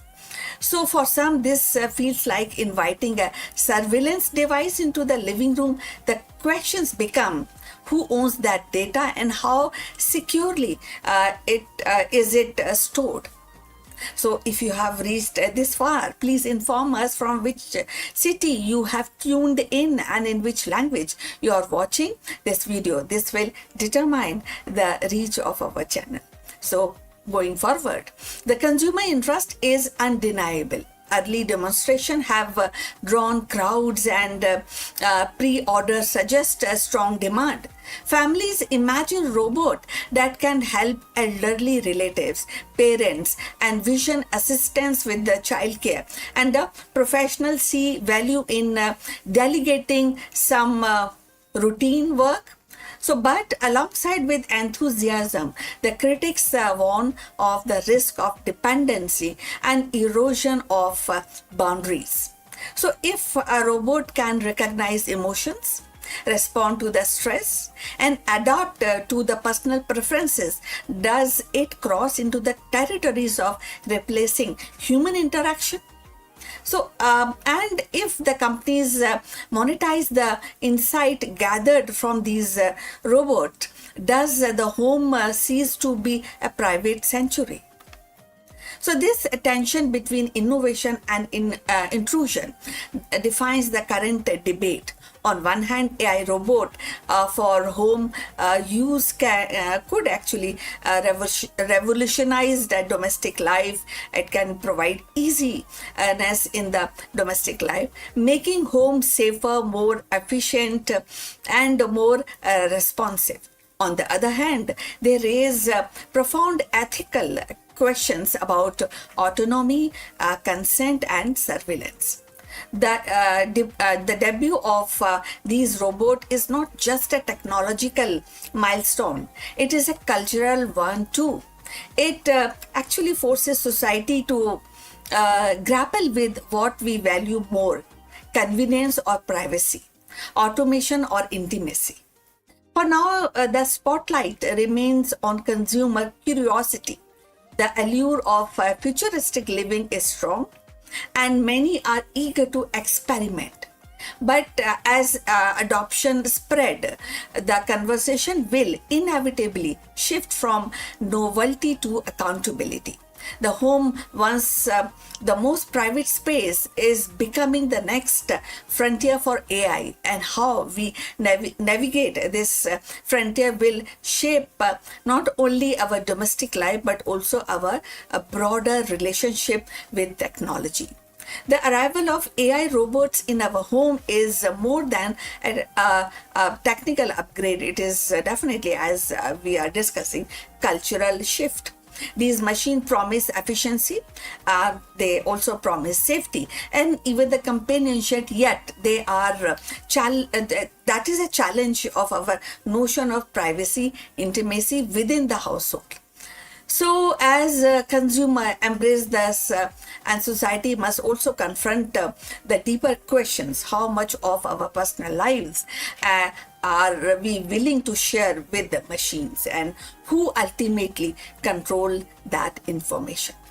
So, so that is that whether they become a trusted helper or controversial intruders will depend only on the technological itself, but also value we choose to uphold as we invite artificial intelligence into our most private corners of our lives. So we have come to the end. Thanks for watching.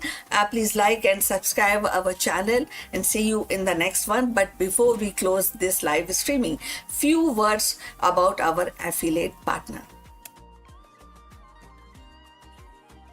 Stop settling for a good enough video. If your built-in laptop camera looks like a grainy mess, it is time for an upgrade. Want to instantly level up your video presence? I like to present the Lenovo Performance FHD webcam. This is a game changer for your desktop setup. Technically, this is packed. It has a very sensitive RGB sensor, very crisp photographs it takes. Also comes with two microphones on board, which helps you to record very clear voice in stereophonic format. And these microphones are very sensitive. You can actually move away from the camera up to 2 meters, and these microphones will pick up your voice without any problem. This is a very strong piece. This is very sturdy. Comes with tripod ready. Comes with a very long leash, so it gives you a lot of flexibility to place the webcam wherever you want to keep in your studio. And also it has a swivel base, which is also very handy. So if you want to basically level up your game and you want to pick up this camera at a discount, please click on the link here or scan the QR code. Now let's get back to our video.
the vast expanse of India's mythological and spiritual heritage, Jamadagni emerges as a figure who embodies both wisdom and strength.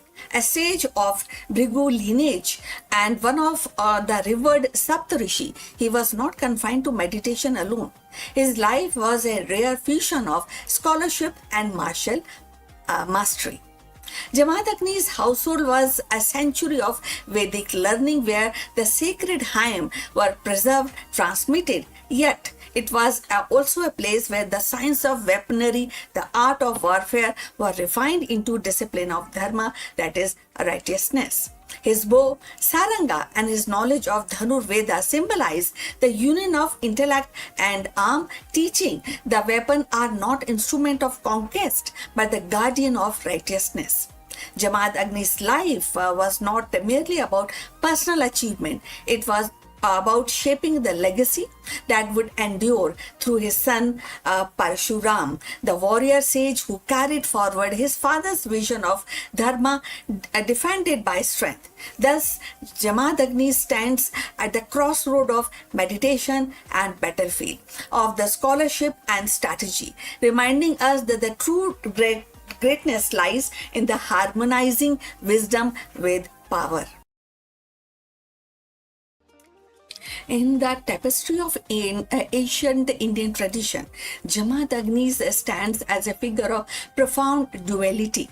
At once a sage immersed in spiritual wisdom, and the other part he is the master of martial science. His life reflects the delicate balance between pursuit of knowledge and the necessity of defense, between the serenity of meditation and the discipline of warfare.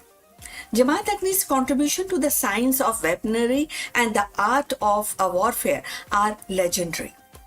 As a descendant of great sage Bhrigu, he inherited not only the spiritual insight but also a deep understanding of martial techniques. Ancient texts describe him as a custodian of Dhanur Veda, a branch of knowledge that encompass the use of bow, arrow, and divine weapons. His bow, Saranga, became the symbol of his mastery, later passed on to his son Parshuram, who wielded it into a campaign against the Kshatriyas. Jamadagni's teaching emphasized discipline, precision, and the ethical use of force that is also applies on warfare. It was not just for the conquest, but for the protection of dharma, which is righteousness. In this way, he elevated martial science into a sacred art and inseparable from moral responsibility. The bow of dharma can be seen in the modern cybersecurity and AI governance. Our digital weapon, algorithms, data, and code must be aimed at protecting truth, justice, and not the exploitation. The legacy reminds us that the technology is powerful only when aligned with the ethical purpose. So if you have reached this far, please inform us from which city you have tuned in and in which language you are watching this video. This will determine the reach of our channel. So going forward, yet the Jamadagni was not merely a warrior sage. His spiritual and scholarly contribution are equally profound. As one of the world's revered Saptarishi, he played a vital role in preserving and transmitting the Vedic knowledge. His devotion to meditation, or spirituality made him a beacon of righteousness. His household became the center of learning. Legend recounts his ability to command nature itself, receiving boons from Surya, the sun god, and harnessing the divine cow, Kamadhenu, which symbolize abundance and substance. These stories reflect his stature as a sage who could bridge the material and the spiritual, guided by, and definitely that will help in guiding humanity towards balance. This was very important in the context of making the balance. If we think deeper and find out in 2026, that is actually more relevant. This continuity reflects how knowledge passes from one generation to the next, and today's AI pioneering inherit both innovation and responsibility.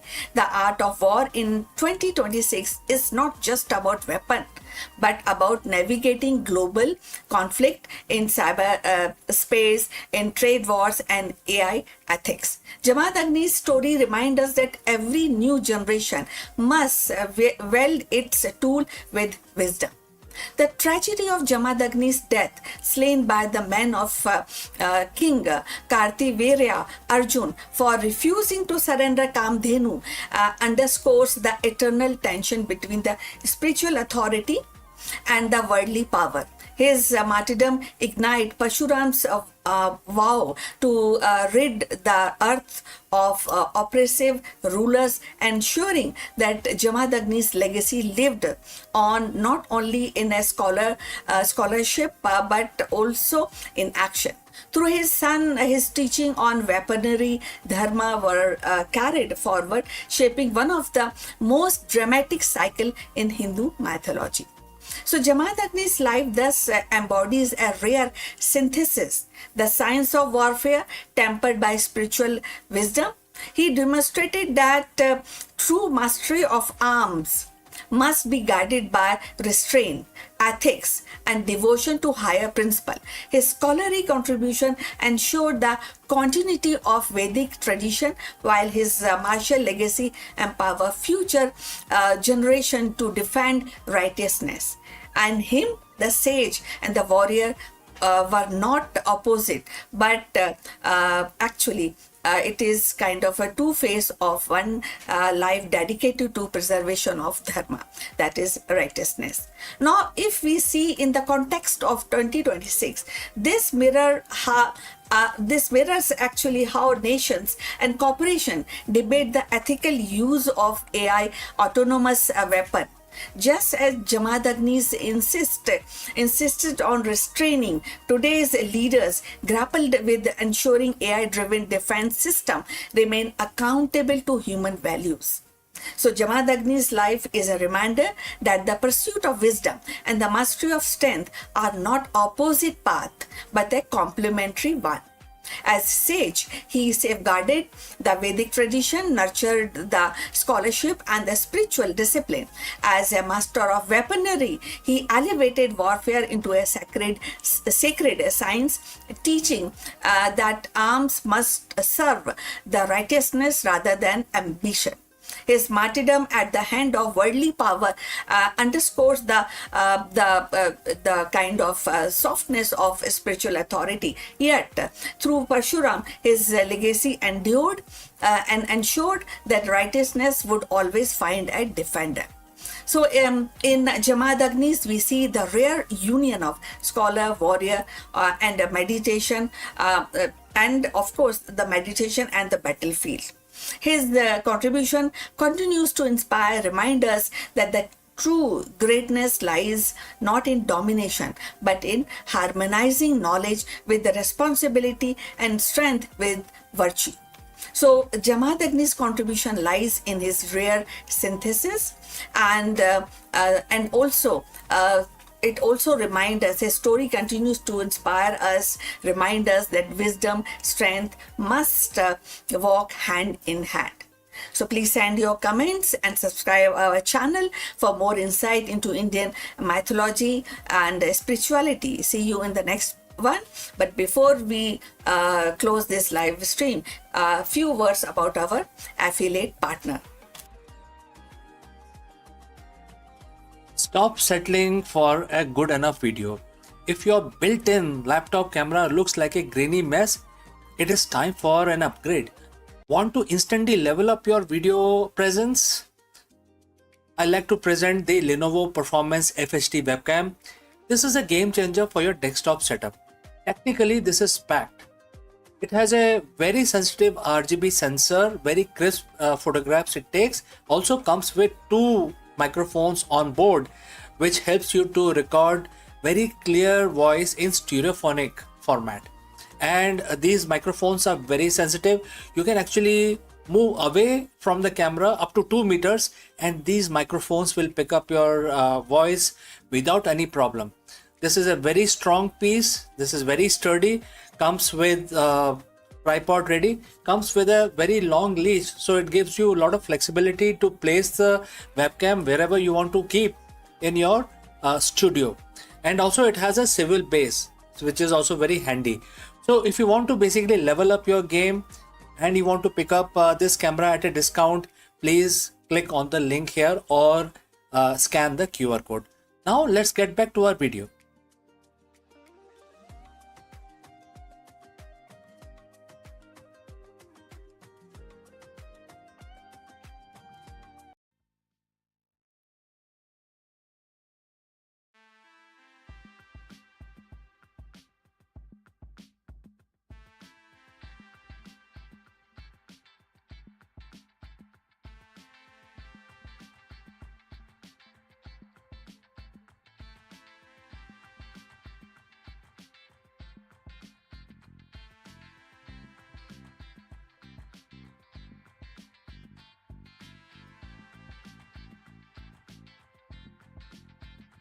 In the bustling city of Ujjain 15 centuries ago, a sage looked to the sky and saw not just stars but system, pattern that bound the heaven to the earth. The sage was Varaha Mihira, the polymath whose vision stretched from astronomy to architecture, from rainfall to gemstone. His encyclopedia, Brihat Samhita, was not just a book. It was a universe compressed into verses, a manual for living in harmony with cosmic order. In 2026, as humanity deciphers galaxies with telescopes and predicts climate with algorithm, Varaha Mihira's legacy feels startlingly modern. He reminds us that the science is not a silo but a synthesis, that wisdom lies in weaving together the disciplines, and the rhythm of cosmos still pulses through the choices we make on earth. So let's find out more about him. So in the 6th century CE, when the Ujjain was a flourishing center of learning and culture, a polymath named Varaha Mihira rose to prominence. His name still resonates today, not merely as a figure of ancient India's intellectual heritage, but as a symbol of how science, mathematics, and the cosmology can shape civilization across centuries. In 2026, as humanity stands at the crossroad of artificial intelligence, space exploration, and climate changes, Varaha Mihira's legacy feels uncannily relevant. Varaha Mihira was master of synthesis. He absorbed the knowledge from Greeks, Romans, and Persian tradition, blending them seamlessly with Indian thought. His magnum opus, the Brihat Samhita, is the vast encyclopedia of science and society. Within its verses lies insight on astronomy, meteorology, architecture, botany, gemology, and even omens. So it is not a single discipline text, but a panoramic vision of a knowledge and approach that mirrors today's interdisciplinary science, where the breakthrough often merge at the intersections of fields. So if you have reached this far, please inform us from which city you have tuned in and in which language you are watching this video. That will help us to determine the reach of our channel. So going forward, so in astronomy, Varaha Mihira's redefined planetary calculation, eclipse, and building upon Aryabhat's foundations. His Siddhantika consolidate 5 astronomical schools into coherent framework, demonstrating his gift for harmonizing a diverse system. In 2026, when global science thrives on collaboration across nations and culture, his work reminds us that the process is not about isolation but integration. Equally striking is his contribution to meteorology. Varaha Mehra's studied rainfall pattern, cloud formation, and the seasonal cycles, offering predictive model for agriculture. At a time when the climate change threatens the food security, his emphasis on observing the nature, aligning a human activity with environmental rhythm feels like prophetic. So his vision suggests that the sustainability is not a modern invention but a timeless necessity. Varaha Mehras also ventured into astrology, a discipline that today sit uneasily between science and belief. Yet even here his work reflects a deeper truth.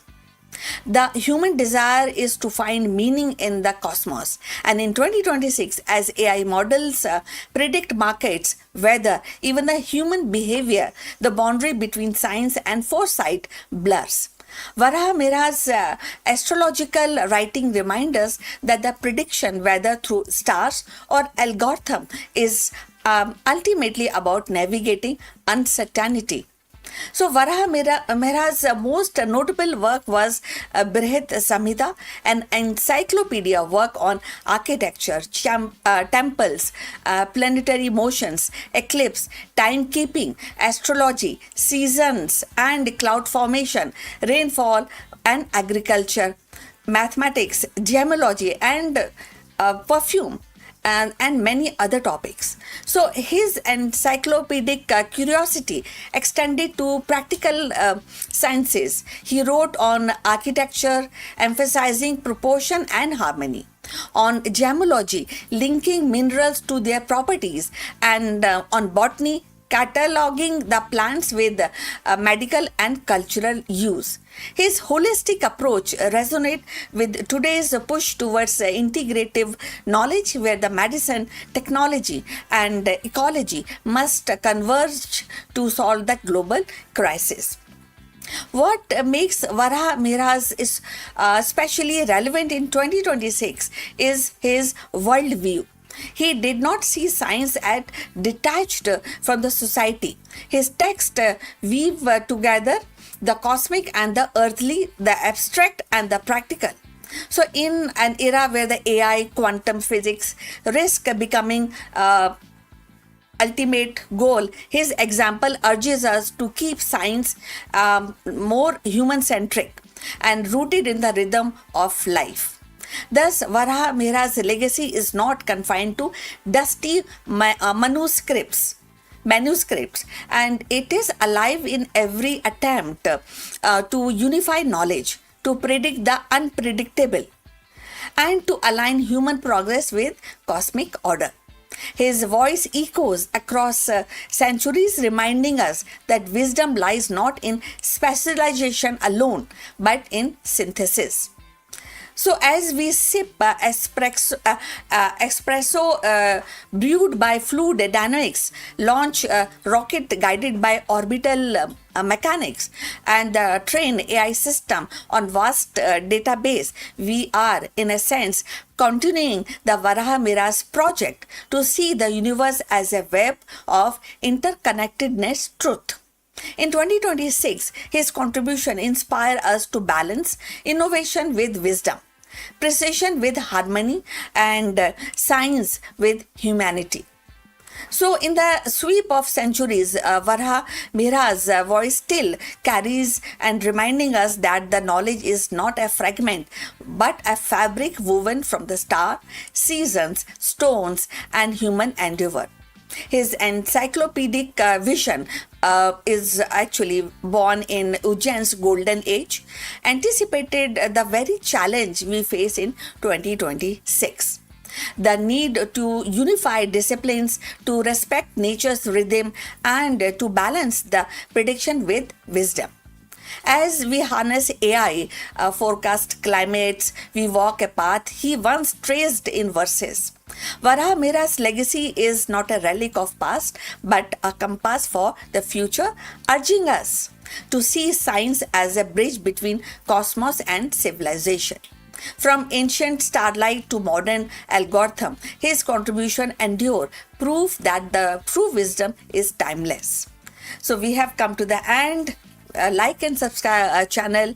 I look forward for your comments on this topic, and see you in the next one. But before we end, a few words from our affiliate partner. Stop settling for a good enough video. If your built-in laptop camera looks like a grainy mess, it is time for an upgrade. Want to instantly level up your video presence? I like to present the Lenovo Performance FHD webcam. This is a game changer for your desktop setup. Technically, this is packed. It has a very sensitive RGB sensor, very crisp photographs it takes. Also comes with 2 microphones on board, which helps you to record very clear voice in stereophonic format. And these microphones are very sensitive. You can actually move away from the camera up to 2 meters, and these microphones will pick up your voice without any problem. This is a very strong piece. This is very sturdy. Comes with tripod ready. Comes with a very long leash, so it gives you a lot of flexibility to place the webcam wherever you want to keep in your studio. And also it has a swivel base, which is also very handy. So if you want to basically level up your game and you want to pick up this camera at a discount, please click on the link here or scan the QR code. Now let's get back to our video.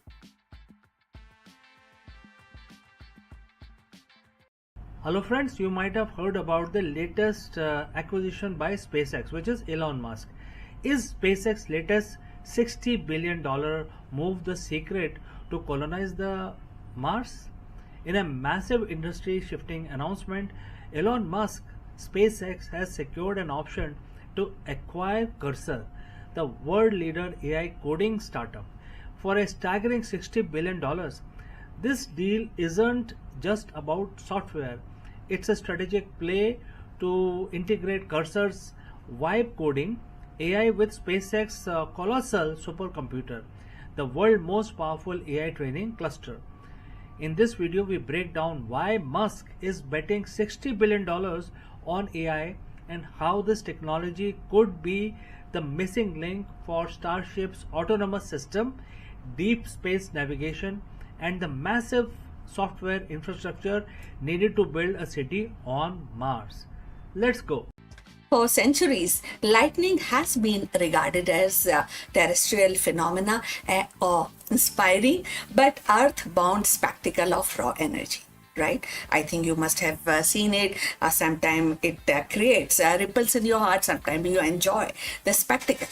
It strikes across the sky, illuminating the storm clouds, rattling windows, reminding humanity of nature's, which is untamed power.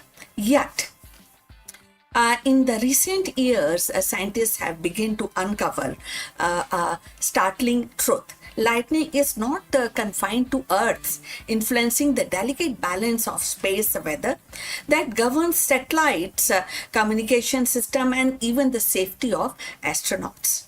The breakthrough actually came from a small NASA satellite, modest in size and but monumental in ambition.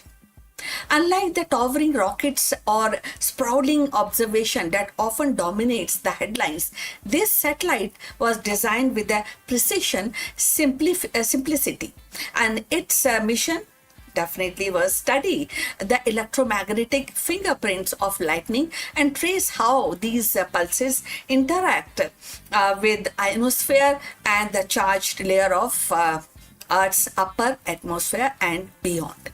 Into a vastness of near Earth space, what it discovered actually had sparked a revolution in our understanding of space weather. So if you have reached this far, please inform us from which city you have tuned in and in which language you are watching, because that will help us to determine the reach of our channel.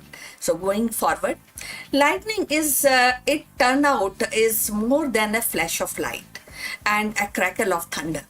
Each bolt sends electromagnetic waves and racing upwards, piercing the ionosphere like invisible arrow.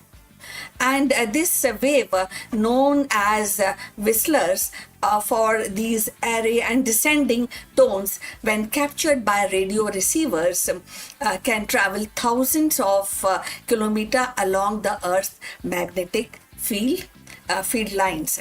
And in doing so, they disturb the charged particles and alter radiation belts and create a cascading effect that ripple through the space environment. For decades, space weather was thought to be driven primarily by solar activity, the flares, the coronal mass ejections, the solar winds that actually enters or disturbs the Earth's magnetosphere. While the sun remains the dominant force, lightning has now emerged as a hidden partner in its cosmic dance. So, as NASA satellite revealed that the terrestrial storm contribute to the fluctuation in radiation level around the Earth, subtly shapes the condition faced by satellites and spacecraft. In essence, every thunderstorm is a participation in the grand theater of space weather. So thus implication was profound communication network and GPS system and power grid all actually are kind of forced, kind of have a very soft softness to the space weather disruption. So by recognizing lightning role, the scientists can redefine predictive model and offering more accurate warning to industries and governments. A storm in the Midwest may not only ground the flight or knock out the local power, it may also send ripples into the orbit, affecting the satellite that guides ship across the ocean and monitor climate change. So beyond the practical, there is a poetic resonance to this discovery. So lightning, along a symbol of divine wrath or a natural chaos, is now revealed as a bridge between earth and space. It connects the terrestrial and celestial, reminding us that the boundaries are imagined between the sky and cosmos, and these are porous. So the flash that terrifies a child at night or inspire a poet verses is also a signal in the grand circuitry of the universe. And this revolution actually made a lot of difference, you know. So, and this revolution is not merely scientific, it is also cultural. By reframing lightning as a space weather agent, humanity is inviting to see storm differently. So they are also isolated tempest, but nodes in the planetary system that extend the outward to the stars. The small NASA satellite has given us a new lens, one that transforms every thundercloud into a participant in the cosmic dynamics. So as recent research actually continues, we may find that lightning holds further secrets, perhaps influencing auroras, perhaps interacting with the cosmos rays, or perhaps even shaping the long-term evolution of Earth's magnetosphere. So what is certain is that the spark has been lit and a revolution is underway, one that begins with a flash in the sky and extends into the infinite expanse of space. So we have come to the end. Thanks for watching.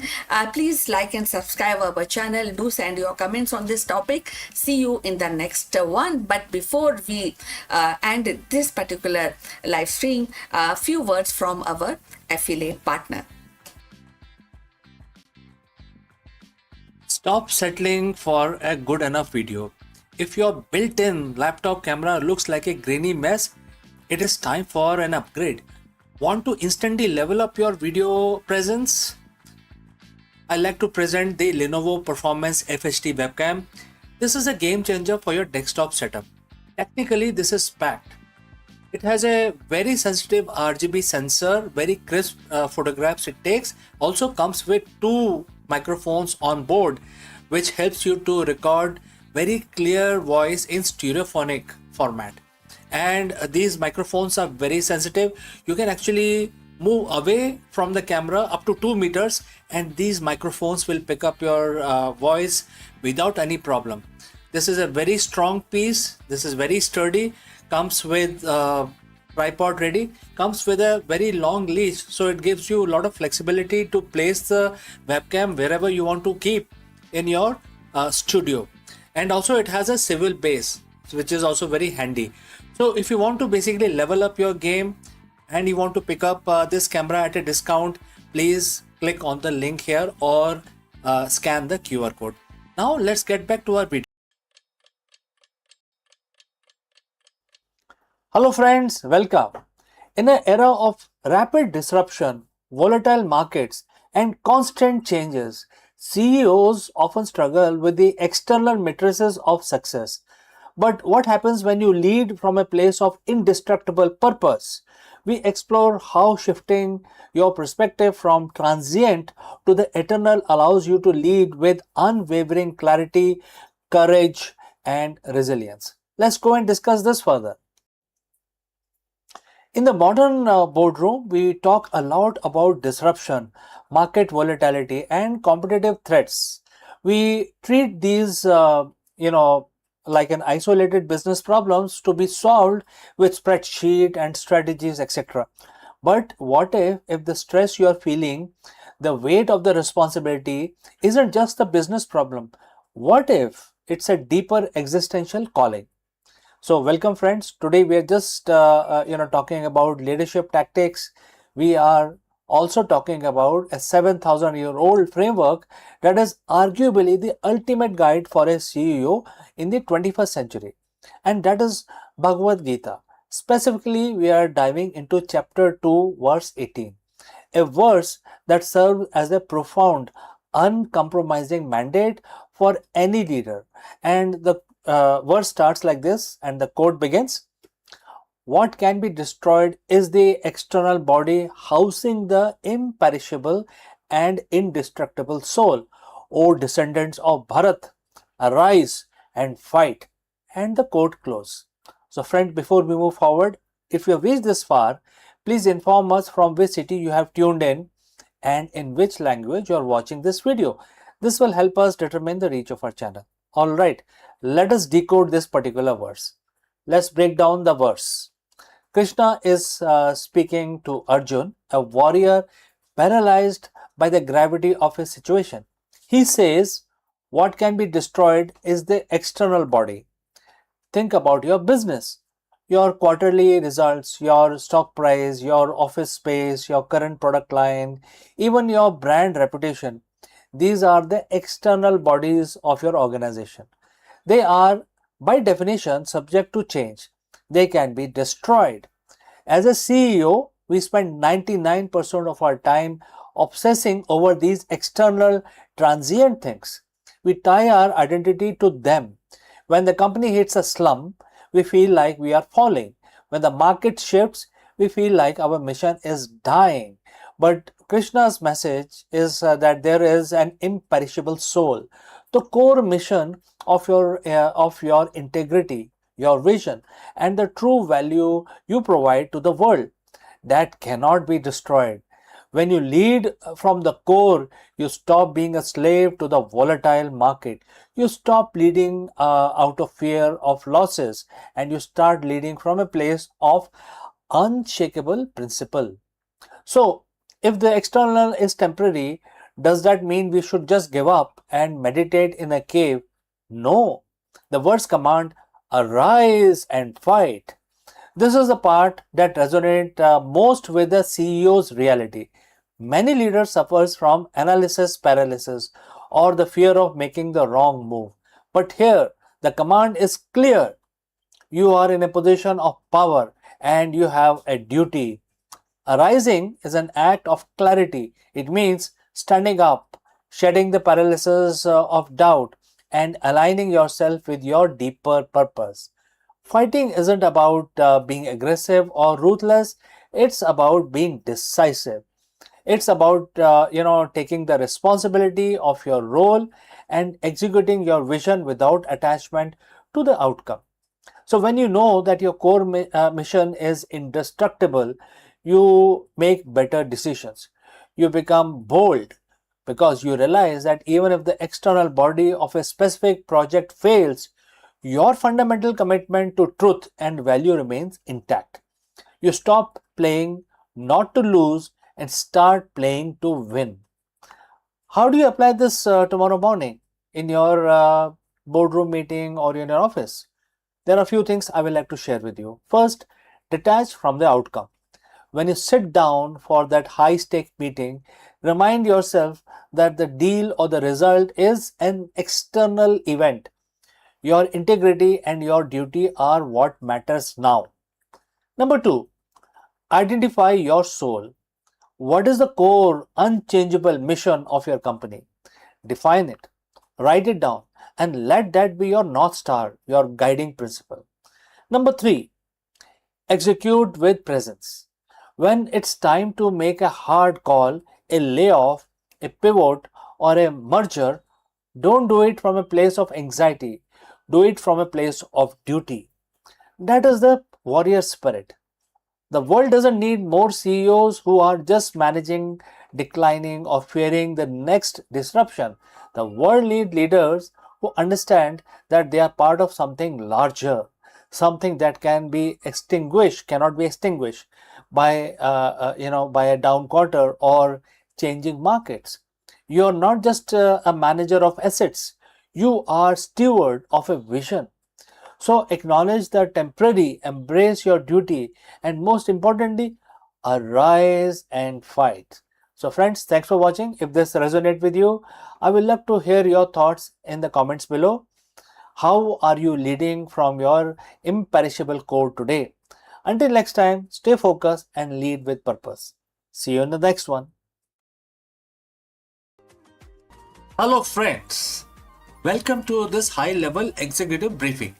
We explore the profound leadership wisdom found in Bhagavad Gita.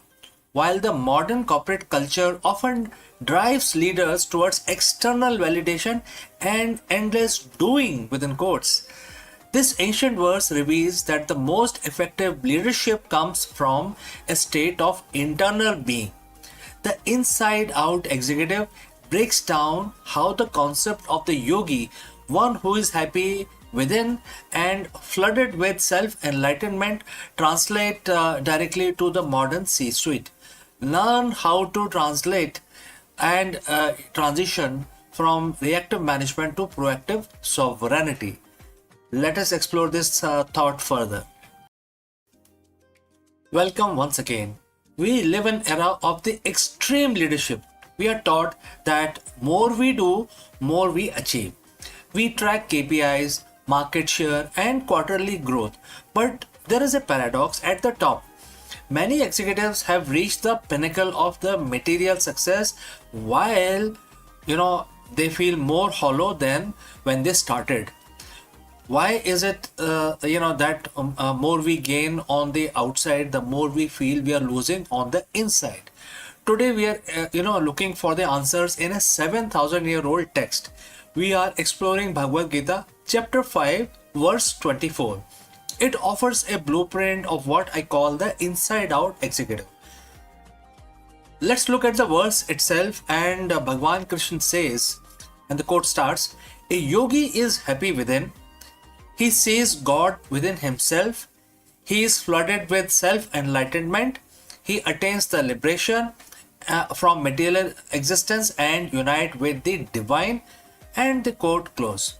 So friends, if you have reached this far, please inform from which city you have tuned in and in which language you are watching this live stream. This will help us determine our reach. Alright, let's proceed further. To the modern CEO, words like yogi or divine might feel distant. But let's translate this into a language of the leadership. A yogi is simply a person of the perfected discipline. Happy within himself means you are emotional, in your emotional state is no longer a hostage to the stock market or a boardroom meeting. Flooded with self enlightenment is what we now call high level intuition and clarity. This verse isn't about retiring to a cave, it's about becoming an unshakable in the boardroom. Most leaders are outside in. If the company performs, they are happy. If the media criticize them, they are miserable. Their internal world is a mirror of their external environment. The inside out executive flips the script. Verse 5.24 tells us that the source of joy must be internal. When you are happy within, you lead from a place of abundance rather than scarcity. You aren't making decisions because you are afraid of losing your status. You are making them because they are the right thing to do. This is where the self enlightenment comes in. When the noise of ego and anxiety is silenced, you gain the quiet mind. In that quiet, you see the God within, or in professional terms, you access your highest intelligence. Now, let's talk about the most provocative word in this verse, liberation. In the Gita, this is the moksha, which is freedom from cycle of birth and death. For an executive, this is freedom from the material grind. Think about it. How much of your stress comes from things you cannot control? The economy, the competition, the global supply chain. Liberation means you are no longer a slave to these outcomes. You perform your dharma, which is your duty, with 100% intensity, but your soul isn't crushed if the result fluctuate. Ironically, this detachment makes you more powerful. A leader who doesn't need a specific outcome to feel whole is the most dangerous person in a negotiation. You have nothing to lose because your fulfillment is already locked in internal space. So, how do we apply this tomorrow morning, right? First, the morning audit.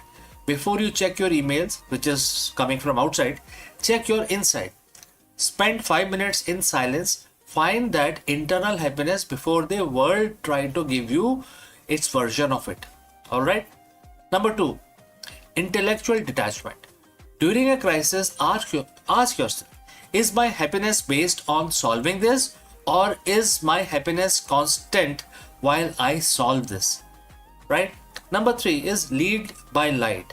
So verse 5.24 mentioned about flooded with light. Be the leader who brings clarity to the room, not heat. If you are enlightened within, you illuminate the path for everyone else. The verse ends by saying the yogi unite with the divine. In leadership, this is the union of the purpose and action. When your internal state matches your external impact, you aren't just working anymore, you are fulfilling your mission. So, don't just lead a company, lead yourself first. Be the inside out executive. And friends, we have come to the end. Thanks for joining live. Thanks for your time. If you have any questions, please do not hesitate to send it across. Before we end this section, a word about our affiliate partner. Stop settling for a good enough video. If your built-in laptop camera looks like a grainy mess, it is time for an upgrade. Want to instantly level up your video presence? I like to present the Lenovo Performance FHD webcam. This is a game changer for your desktop setup. Technically, this is packed. It has a very sensitive RGB sensor, very crisp photographs it takes. Also comes with 2 microphones on board, which helps you to record very clear voice in stereophonic format. And these microphones are very sensitive. You can actually move away from the camera up to 2 meters and these microphones will pick up your voice without any problem. This is a very strong piece. This is very sturdy. Comes with tripod ready. Comes with a very long leash, so it gives you a lot of flexibility to place the webcam wherever you want to keep in your studio. And also it has a swivel base, which is also very handy. So if you want to basically level up your game and you want to pick up this camera at a discount, please click on the link here or scan the QR code. Now let's get back to our video. Engines of tomorrow are no longer bound by a single choice. They whisper efficiency and roar with power, and all from the same stream of fuel. The new two-in-one propulsion system is not just a hardware. It is a promise of a lighter spacecraft, smarter journey, and future where Mars feel closer than ever. So let's find out more about this. In the quiet laboratories where the engineers dream of carrying humanity farther than ever before, a new kind of engine hums with the promise. It is not a single thruster, but a simple upgrade, and also not a simple upgrade. That's what I want to just tell you and inform you. It is a kind of hybrid marvel, and in which is a two-in-one propulsion system that can feed monopropellant fuel into both electrical and chemical thrusters. This duality, elegant in its simplicity, and you may soon redefine how we journey to Mars and beyond. So, for decades, the spacecraft designers have wrestled with the dilemma. Chemical thruster provide raw power and the brute force needed for liftoff and the orbital insertion and the quick maneuvers. The electric thruster, by contrast, offer efficiency, sipping fuel slowly while delivering steady acceleration over long voyage. So, mission to Mars have always required a compromise. Carry both system, doubling mass and complexity, or sacrifice flexibility. This new breakthrough actually dissolved that compromises. By channelizing a single fuel source into two different modes of propulsion, engineers have created a system that is lighter, leaner, and far more adaptable. So imagine a spacecraft departing from Earth orbit. At first, it fire its chemical thruster, burning with this urgency to actually escape a velocity. Then, once freed from the Earth gravitational forces, the same fuel is redirected into electric thruster, whispering ions into the void, pushing the craft steadily and towards the Mars. No need for separate tanks, valves, or redundant system. One fuel, two engine, and infinite possibilities. So the implication actually ripple outward. Reduced mass means more room for scientific instruments, habitats, or supplies for astronauts. And simplified architectures means fewer points of failure, critical advantage when the mission stretch across millions of kilometers. And versatility of this kind of versatility actually means that spacecraft can adapt mid-journey, switching between power and efficiency as condition demands.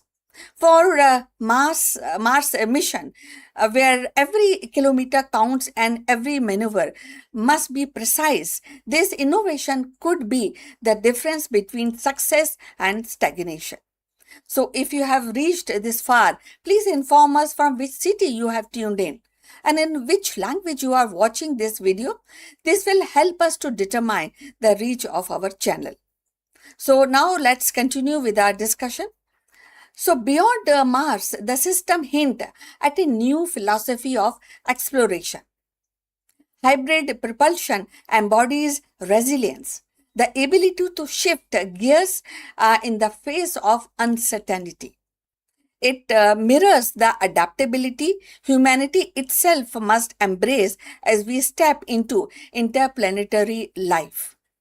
So, just as explorer once carried sails and oars to masters both wind and current. Further, spacecraft may carry this dual thruster to master both speed and endurance. The upcoming in space test will be more than a technical trial. It will be rehearsal for future. Engineers will watch closely as the system transition between modes as fuel flow seamlessly from one chamber to another as the spacecraft responds with the agility. So if successful, the test will mark a turning point. Propulsion not as a burden of choice but a symphony of possibilities. So, in the grand arc of exploration, breakthrough often arrive quickly, tucked inside the engineering papers. Yet, their echoes resounds across the generation. In two-in-one propulsion system may one day be remembered as the invention that unlocked Mars, the key that opened the doors to solar system alive with the human footprints.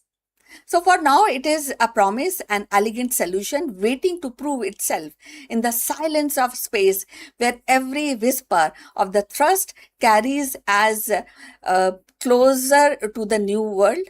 So, new findings, new inventions, and new footmarks. So, in the silence of the space, where every kilometer carried the very spark of thrust matters actually. And this hybrid engine stands as a symbol of ingenuity. By merging power with precision, it promises to lighten our journey and lengthen our reach. So, if the upcoming test succeeds, it will not only simplify the path to Mars, but also mark the dawn of a new era where one stream of fuel carries humanity towards many horizons. So we have come to the end of this discussion. So if you feel like adding to this discussion, you want to add your viewpoint on this, please write in the comment section. We will definitely reply you. And also please like and subscribe our channel, and see you in the next one very soon. See you. Bye-bye.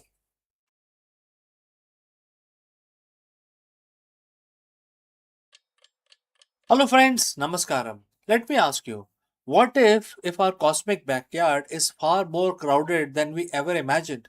For years, the astronomers have mapped the nearby universe, but the new cutting edge simulation suggests we have been missing something massive, a hidden population of ghost galaxies that simply don't shine.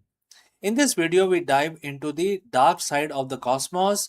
Why are these galaxies invisible? And how are researchers using supercomputer simulations to predict where these dark neighbors are heading? And what does this mean for our understanding of the dark matter and the galaxy formation? Let's go. Friends, we look at the night sky, and when you see the masterpiece of light, we see the majestic arms of Andromeda Galaxy, the burning intensity of stars in our own Milky Way, and the distant glow of the billions others. But what if I told you that our map of the universe is incomplete? Today, we aren't talking about the bright, flashy giants of the cosmos. We are talking about the ghost galaxies, a hidden population of worlds that are lurking right in our own cosmic backyard, yet they remain almost entirely invisible to our most powerful telescopes. Why are they invisible? Because they don't shine, and yet new simulations are proving that they are not only there, they are essentially, we need to understand the very structure of the universe itself may change completely. Let's dive into this invisible. But before that, friends, if you have reached so far, please let us know from which city you have tuned in into this video. Alright, let's proceed with our analysis. To understand the ghost galaxies, we have to talk about how we observe the universe. Historically, we use light. If a galaxy is bright, we see it. If it is dense with stars, it pops out on our sensors. But there is a catch here. In astrophysics, we have a simple term called surface brightness. Think of this like a contrast on your computer monitor. If the object is so faint that its light is spread out over a vast area, it just blends into the background noise of the sky. These ghost galaxies, often called ultra diffuse galaxies or dark galaxies, are essentially ghosts. There are very few stars in these galaxies, and those stars are spread out so thin they don't produce concentrated light signature. They are the unseen workforce of the universe. They are there, they have mass, they exert gravitational influence, but optically they are invisible. So, how do we find something we cannot see? This is where the intersection of the technology and theory becomes very powerful. Rely on the cosmological simulation, and that is why we need these very huge supercomputers. Think of this like building a digital twin of the universe. Scientists take the known laws of physics, which is gravity, dark matter, and its behavior, expansion rates. They hit the play button and they simulate the history of the universe from Big Bang till today. And here is a fascinating part. The simulation tells us that there should be thousands of small, faint satellite galaxies orbiting major galaxies like the Milky Way. But when we look through our telescope, we don't see them. This has been as known as the missing satellite problem. This is where the breakthrough happens. New high resolution simulations are suggesting that these galaxies aren't missing, they are just ghosts. They were formed in dark matter halos, the invisible scaffolding of the universe, but for various reasons their star formation was stunted. They are the corporate startup of the universe that never quite scaled up to become an enterprise. They are there, held together by dark matter, just waiting for better technology to reveal them. Now, why should a business consultant or an entrepreneur or a student of strategy care about invisible galaxies? Now, this is a lesson here about the invisible infrastructure. In business, also, we often focus on the metrics that are obvious, things like revenue, user growth, immediate public milestone, and we call them the bright galaxies of our organization.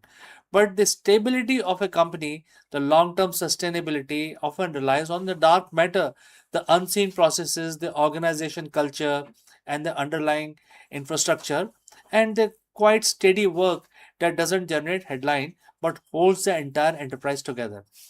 So, if we only pay attention to the bright galaxies, we fundamentally misunderstand the mass and the scale of the system. The same is true for the universe as well. By ignoring ghost galaxies, we were essentially miscalculating the mass of our own local group.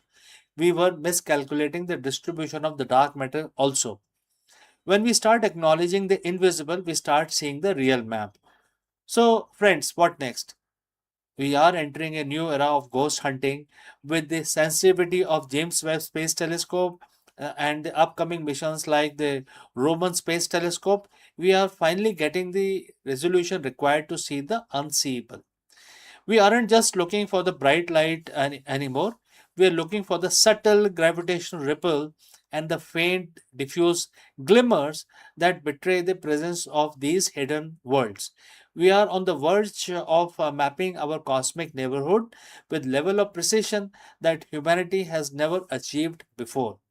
We are moving from a universe of what we see to universe of what we understand. The universe is far more crowded, more complex, more mysterious when it looks than it looks in the first glance, and perhaps that is the most exciting part. So, friends, what do you think? Are we on the verge of discovering that our local group is twice as populated as we thought previously? And what other invisible phenomena are shaping our reality without us even knowing it? Let me know your thoughts in the comments below. And if you enjoyed this journey into the invisible, don't forget to like and share, subscribe Akulmach channel for more deep dives into space technology and strategy. I am CK, and I will see you again very soon in the next one.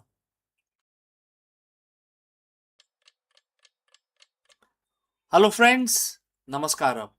In an era where the CEOs are obsessed with analytics, KPIs, and AI driven insights, there is a fundamental element of business and humanity itself that numbers simply cannot quantify. Therefore, in this video, we explore the profound leadership lessons that we learn from Bhagavad Gita. And we will actually discuss one particular verse which describes the soul as something amazing to witness yet impossible to fully decode, serves as a powerful metaphor for the CEO's blind spot. Let's go and discuss this further. As CEOs, we live by numbers. We are trained to believe that if we can measure it, we can manage it. We optimize our supply chain, we do A and B tests, and we also test our marketing. We use AI to predict market shifts. We pride ourselves on being data driven. But let me ask you a simple question. How often have you made a perfect decision based on all the available data only for it to, fail sometime later because of something which you missed and that was intangible?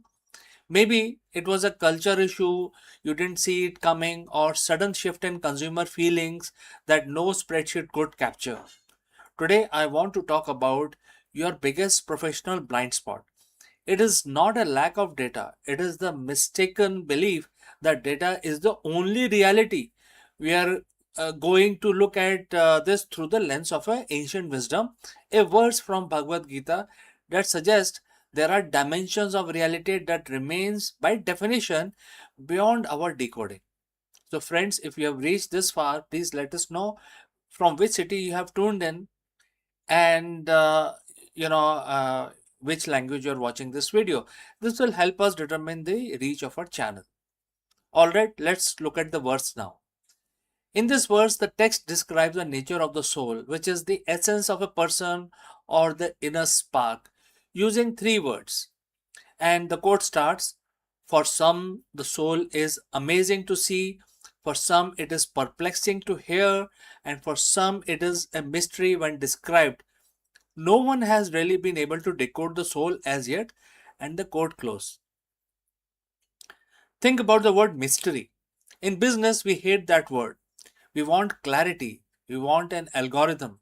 But this ancient teaching reminds us that the most vital part of life, and by extension, the core of our business success, are inherently indecodable. You cannot put a human soul, a leader's intuition, or the spark of the innovation into a KPI report. So, why is this CEO's blind spot?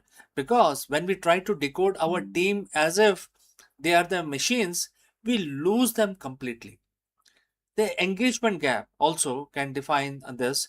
You can track hours worked by your team, but you cannot track the soul of and the passion of your employees. And the third point could be the vision gap. The strategy is a data, vision is a mystery. People follow leaders who are comfortable with the mystery, not just leaders who are comfortable with Excel. So, when we focus only on the decodable, we become reactive. We ignore the pulse of our organization. We miss the amazing things happening right in front of us because we are too busy looking at the metrics of the past. So, friends, what does this mean for our daily routine? It doesn't mean throwing away your data. It means developing a different kind of executive presence. Embrace the unknown. When you face a crisis, don't just look for more data. Ask, what is the human element here that I'm not measuring? You can also look at, a method of cultivating intuitions. Intuition is just high speed pattern recognition filtered through experience. It is your internal vision of seeing the amazing. You could also consider, the space itself, which holds the mystery. If your team feels like they are line items, they feel they will perform like line item itself because that's what they believe. If you treat them as a part of a mystery that is still unfolding, that is unique and valuable. You tap into their true potential. The Bhagavad Gita tells us that the soul is a mystery and it is beauty also. Maybe your business is too in a similar fashion. Stop trying to decode everything. Start embracing the mystery, and that is where the real growth will happen. So, friends, my name is CK. Thanks for watching. And if this shift your perspective today, subscribe for more ways to lead with both clarity and humanity. And I will catch you again in the next one. In the relentless pursuit of stronger, lighter, and more resilient material, scientists have unblocked a breakthrough that feels almost futuristic. Imagine a nanoscale alloy of cobalt and aluminum, engineered to withstand 6 GPa of strength while stretching up to 15% at room temperature without breaking. This is not just a laboratory curiosity. It is the dawn of new generation of super material poised to transform the industries from aerospace to automobile and to medicines to energy. So let's find out more about this. In the vast landscape of material science, every few decades a discovery emerges that redefines the boundaries of engineering. The recent creation of nanoscale cobalt and aluminum alloy boosted an extraordinary 6 GPa strength and 15% plastic strain at room temperature, and is that definitely is a such a breakthrough. These alloy are not just stronger than most conventional metal. They are combined with the strength and ductility, a rare union that could revolutionize the industry from aerospace to energy storage. Strength is in material is often accompanied by brittleness. For instance, diamond. And if we take diamond, and diamond is incredibly strong but shattered uh, under pressure. So, metal like steel are ductile but cannot match diamond's hardness. The COAI, that is cobalt and aluminum alloy, however, achieve a balance. They resist immense stress while still bending and stretching without breaking. And this duality makes them super material and capable of enduring extreme condition without catastrophic failure. So, friends, if you have reached this far, so please let us know from which city or country you are watching this video. That will help us to determine the reach of our channel. So, moving forward, at the nanoscale, the atomic arrangement of cobalt and aluminum creates a lattice that resists dislocation. The microscopic slip that weakens metal, and engineers have harnessed this property by redefining grain boundaries to the nanometer level, ensuring that the alloy can absorb stress while maintaining flexibility. The result is a material that can withstand pressure that far beyond what traditional alloy can endure, yet remains workable in real world applications. The implications are staggering. In aerospace, a lighter yet stronger material could reduce fuel consumption and increase safety margins. In automotive design, the crash resistant frame could save lives while improving efficiency. In a renewable energy, turbines and the solar panel mounts built from such alloy can last decades longer, reducing maintenance cost. Even in medicines, surgical tools and implants could benefit from alloys resistance, resilience, and biocompatibility. But beyond the application, these discoveries represent a philosophical shift in material science. For centuries, engineers sought either strength or ductility, rarely both. And now with the nanoscale engineering, the paradigm has changed. We can design material atom by atom, tailoring the properties to meet human needs. The cobalt and aluminum alloy is not just a product of chemistry. It is a testament to human ingenuity in manipulating the building blocks of matter. But definitely there are challenges, and challenges are also here. Scaling production from laboratory sample to industrial quantities will require innovation in manufacturing. The cost must be reduced and environmental impact considered.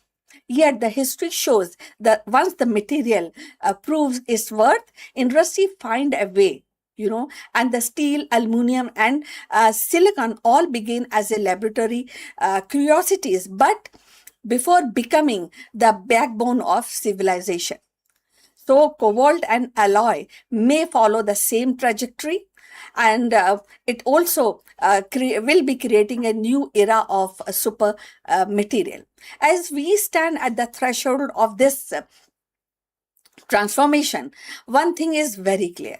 The future of industry will be shaped not just by machine or algorithm, but by the very atom we arrange. The cobalt and aluminum alloy is far than a scientific achievement. It is a symbol of possibility, a proof that with vision and persistence, humanity can forge material as really resilient as our aspiration.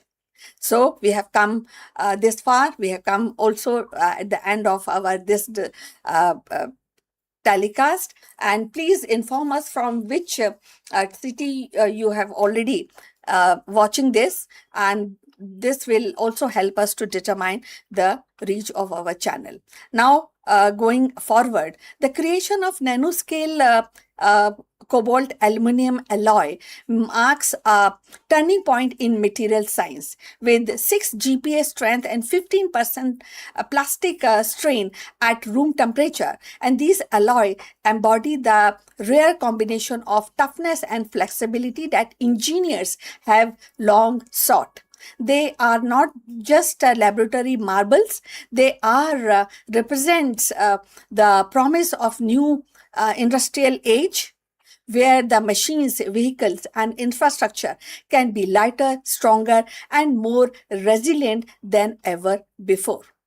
So this is, we have come to this end of this discussion. We look forward for your comments on this. Also, we would like you to actually subscribe and this channel. So see you in the next one. Till then, bye-bye. Hello friends, are you leading with clarity or are you reactive to the market chaos? In this video, we break down one of the most powerful management philosophies ever written, and that is Bhagavad Gita, mentioned in chapter 2 very clearly in verse 15. While the modern business culture often celebrates the hustle, the ancient wisdom teaches that the truly elite leader possesses something far more rare, which is equanimity. If you are a CEO or a business leader learning to navigate the dualities of business, joy and sorrow, profit and loss, success and failure is the ultimate differentiator between the short-term firefighting and long-term eternal business impact. Let's go and discuss this further. As a leader, we are often told that the secret to success is being in control. We track the KPIs, we manage the market volatility, and we try to predict the next disruption. We play the role of master of our own universe. But let's be honest, friends. How often do you feel like you're actually in control? In the high stake world of business, we are constantly buffeted by dualities. The joy of record breaking quarter followed immediately by the sorrow of a failed product launch, the elation of a new partnership followed by a sting of a loss of a very highly key team member. If your mental state is tied to these external fluctuations, you aren't leading, you are actually reacting. Today, I want to share a 7,000-year-old secret from Bhagavad Gita that flips this entire paradigm on its head. It is a secret to not just surviving the chaos, but mastering it. We are looking at chapter 2, verse 15. The verse says, and the quote starts, to whom joy and sorrow are one and the same, he becomes qualified for eternal life. And the quote close. Now, for a CEO, eternal life might sound like a theological concept, but let's translate that into business terms. In a competitive market, eternal means sustainable. It means a business that doesn't collapse under pressure. When the verse talks about joy and sorrow being the same, that means part of the same coin. It isn't telling you to become a robot, it is teaching you equanimity. Imagine a balance scale like the one that you see everyday life in your real life. If your joy is too high, you get complacent. If your sorrow is too deep, you get paralyzed. The goal of the elite leader is to find this center point. It is the ability to look at the massive gain and massive losses and recognize them both as a transient data point. When you achieve that, you stop being a victim of your circumstances and start being the architect of your strategy. Think of this as a Jedi master, Jedi mindset of the boardroom.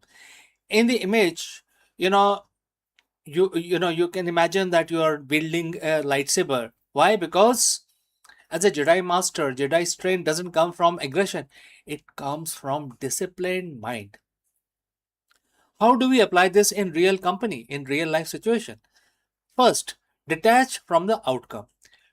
You have to care deeply about the effort, the mission, the product, the team, but you must be detached from the temporary score of the market. Next, 24-hour rule. When something great happens, you don't get high. When something disastrous happens, you don't get too low. Take 24 hours to let the initial emotional spike settle before making any decision, any kind of decisions, right? So you actually follow a 24-hour rule. And because we are talking about the strategic decisions. Third, lead the culture. Lead the culture. Very, very important. Your team watches your energy. If you are frantic, they are frantic also. If you are steady, if you treat joy and sorrow with the same calm authority, you create a culture of resilience. You become the best of the men or the best of the leaders. That is a verse that refers to, right? By practicing equanimity, you gain a massive competitive advantage, which is clarity. When you aren't blind by the joy of a winner or the sorrow of a loss, you see the market exactly as it is. You make better calls. You refrain from making mistakes. You retain better talent. You build a legacy that lasts because it is built on foundation of internal stability, not external luck. The secret isn't a new software tool or a disruptive growth hack. The secret is the unshakable leader. And therefore, before I wind up, I like to challenge you this week is in your next board meeting or crisis, kindly pause, recognize the duality, step back into that center point, lead from a place of calm, not as a from a place of reaction. This is your challenge for today. Friends, if you found this perspective helpful, hit the subscribe button for more deep dives and how can we marry the ancient wisdom for the modern C-suite? And you must lead with purpose, lead with equanimity. So friends, thanks for joining live. Thanks for watching. See you very soon in the next one. Hello friends, you are most welcome. Namaskaram. In today's volatile market, CEOs are constantly looking for sustainable edge. While we obsess over metrics and ROI, the ancient wisdom offers a different perspective on growth and risk management. In order to address this issue, we will take help of Bhagavad Gita, and in this video we break down some of the learnings that can, tell us how to do better risk management. Let's go and discuss this further. Friends, you are a CEO. You live life by the key performance indicator. You look at the balance sheet, quarterly projections, and market share percentage. You are wired to believe that everything in business must have an immediate, measurable return on investment. If it doesn't scale, if it doesn't hit the bottom line today, you are told that it's a waste of time. But what if I told you that there is one specific investment, that is one strategy that defies the laws of quarterly accounting? What if I told you that in world of high frequency volatility, the most efficient thing you can do for your company is to commit to a path that seemingly doesn't offer a quick payout? So friends, if you have reached so far, please let us know from which city you have tuned in. Now let's move ahead. Today, we are going to look at 5,000-year-old business strategy from Bhagavad Gita. It's a verse that every CEO who is worried about longevity of their brand needs to, internalize. Following the path of dharma will never go waste, and that is where that is the first stanza of the verse. It will never hamper your progress, whereas even a little advancement will save you from many dangers. This is chapter 2, verse 40 of Bhagavad Gita. Now, let us break it down. First, the word dharma. In business, especially in the business context, think of dharma not just as religion, but as your purpose or your right action. It is the alignment of your organization with its core values, its truth, and the responsibility to the ecosystem it operates in. The words make two massive claims. First, it will never go waste. Second, it saves you from many dangers. Let's look at why this is the ultimate competitive advantage. In business, we often view purpose or the ethics as a luxury. We think once I hit my revenue target, then I'll focus on the purpose. We treat it as an expense, something that sits in the charity budget, not the growth budget, etc. But the Gita argues the opposite. It says that the action taken in alignment with your true purpose never go waste. Think about compounding interest. When you start a business, your early efforts often yield zero visible results. You are pouring time, money, and soul into a product or a culture that hasn't taken off yet. But the traditional metrics, that is wasted time, but Dharma says no. So, as per the tradition, you will think, oh, it's completely gone case and time wasted and revenue loss. But Dharma says no. Every ethical decision, every moment of the integrity, every time you choose the right thing over the easy thing, you are building a brand equity that is invisible to your competitors. It is not wasted, it is compounding. When a crisis hit, that bank account of trust and purpose is exactly what keeps your company solvent. Now look at the second part of the verse. Even the little advancement will save you from many dangers. This is essentially the ancient definition of anti fragility. We spend millions on risk management, legal teams, and compliance. We try to build walls around our business to prevent disaster. But the Gita suggests that the most effective mitigation management strategy isn't a firewall, it is your purpose. When your company is grounded in a strong why, a deep sense of dharma, you become immune to the dangers that destroys other companies. What are those dangers? First, danger of being irrelevant. When your purpose is clear, you don't chase fads. You stay focused. That prevents you from burning out your resources on projects that don't matter. Number two is danger of culture decay. If your culture is built on easy money rather than purpose, it crumbles under pressure. but a purpose-driven team, when they stay, they can stay steady through the storm. And lastly, the danger of ethical blindness. We've all seen the headlines. CEOs who lost everything because they ignored the small ethical corner they cut. The verse tells us that even a little advancement, a small daily commitment to doing what is right, act as a radar, alerting you to danger before they become catastrophes. So, how do you actually apply this? You're not a monk, you are a CEO. You have a payroll that you want to basically meet for your employees. Here is your three-step strategy that you can actually use to operationalize this dharma. Number one, integrity audit. Once a week, ask yourself, are you doing this because it's the right thing for your customers and your long term vision, or because it is the path of the least resistance? If it is latter, you are deviating from your path. Number two, protect a small win. Don't dismiss the small ethical wins. Did you treat a junior employee with respect today? That's your dharma. Did you correct a minor error in a report that no one would have noticed? That's your dharma. There are small advancements that build your resilience. And lastly, long term horizon. When making a decision, extend your time horizon. If you make the decision, will it still hold up 10 years down the line? If the answer is no, you are inviting danger. If the answer is yes, you are building a legacy. The market changes, technology become obsolete, your competitors will innovate, pivot, and potentially disrupt you. But one thing that cannot replicate is the weight of the company that is grounded in its purpose.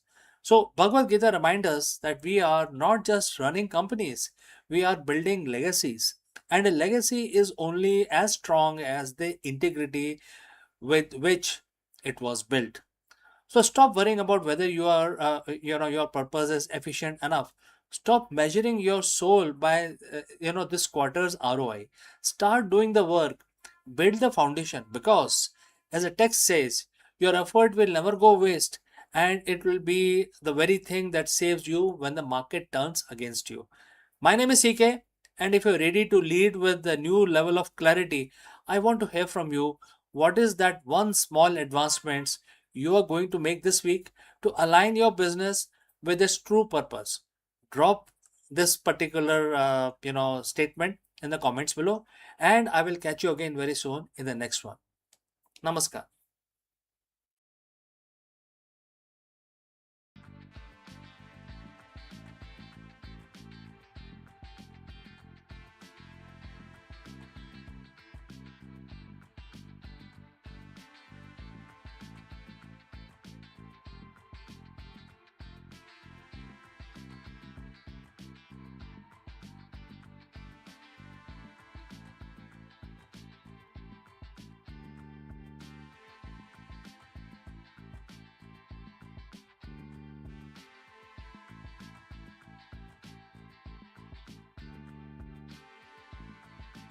What if the universe's deepest theory can be unlocked not by maze of equation, but by just four guiding truth?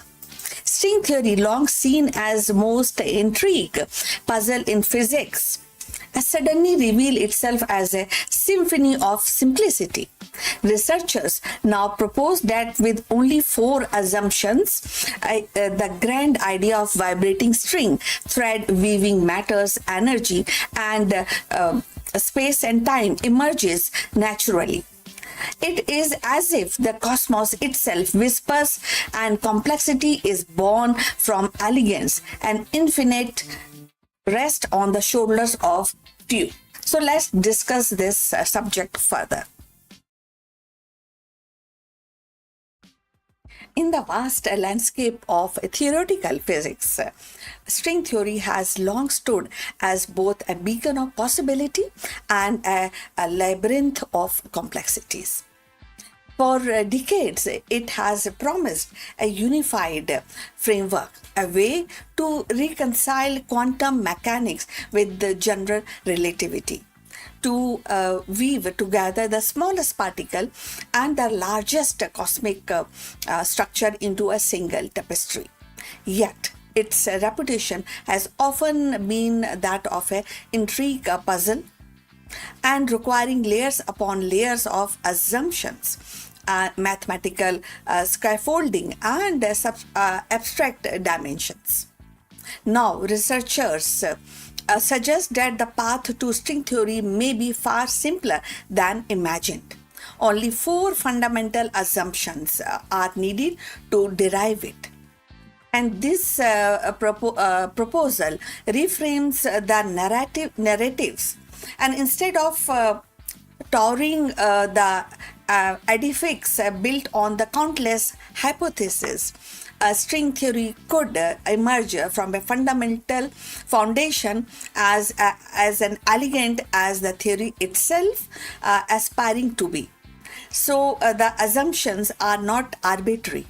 They are principles that resonate across physics, and they speak of symmetry, consistency, and universality of interaction.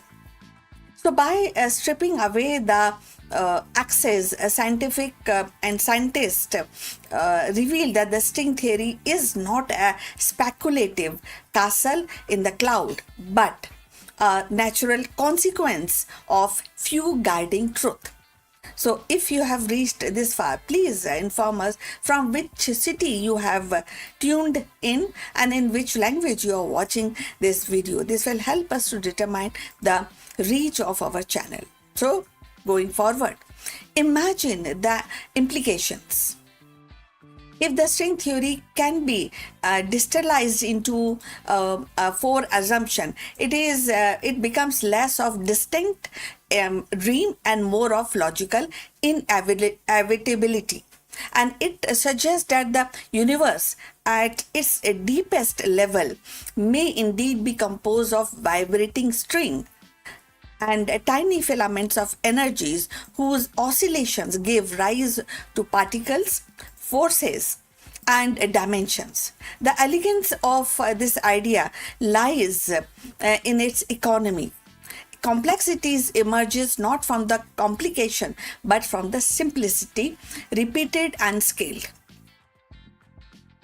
The simplification also challenges the perception of string theory as inaccessible, and for years critics have argued that it is too abstract, too detached from the experiment, and too reliant on the mathematical gymnastics.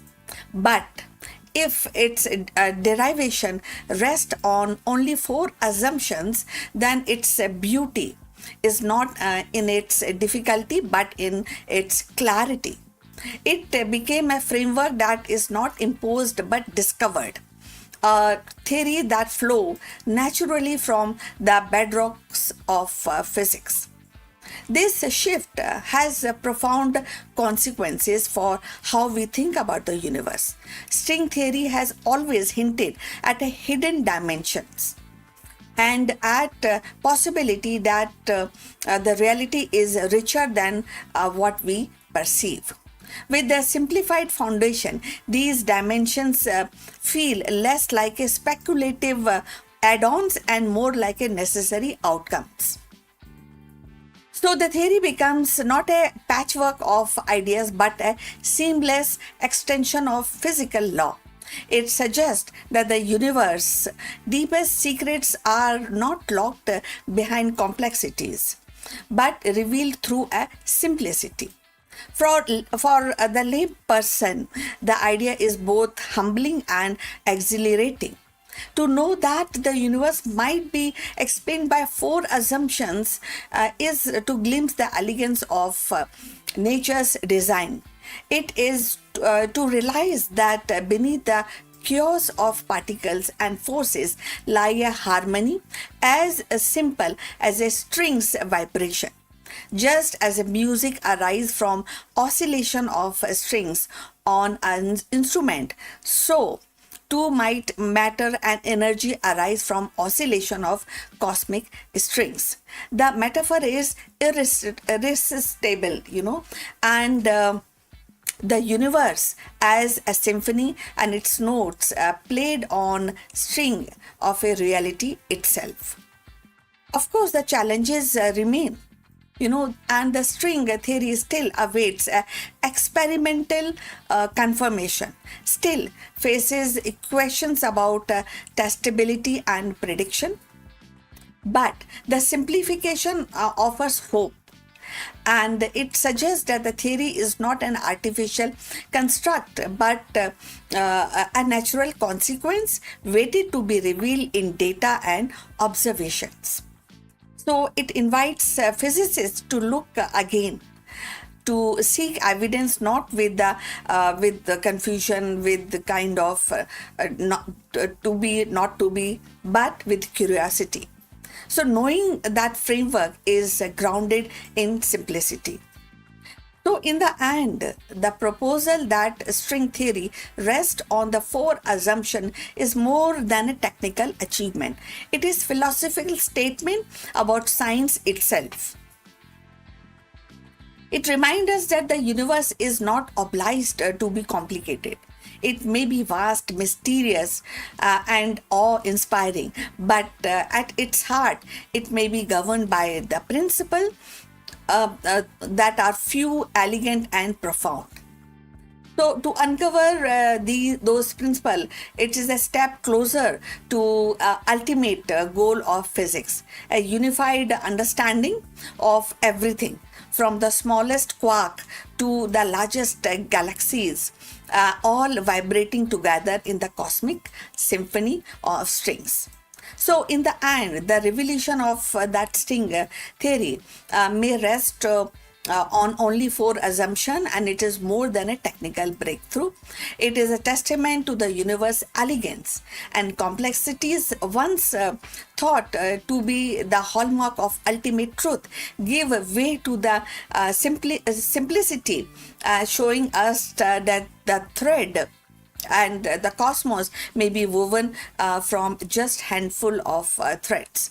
From a simplest and smallest vibration to the grandest galaxies, reality hums with the music of strings, reminding us that the deepest mysteries are often born from a simplest note.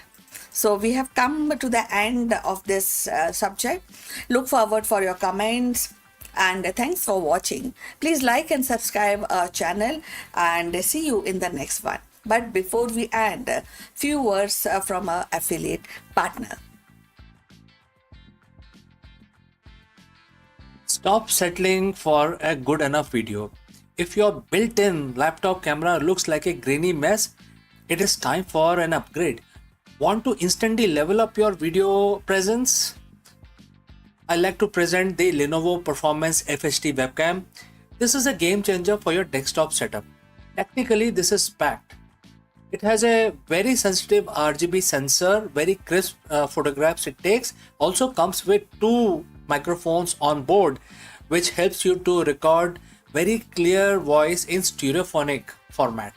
And these microphones are very sensitive. You can actually move away from the camera up to 2 meters, and these microphones will pick up your voice without any problem. This is a very strong piece. This is very sturdy.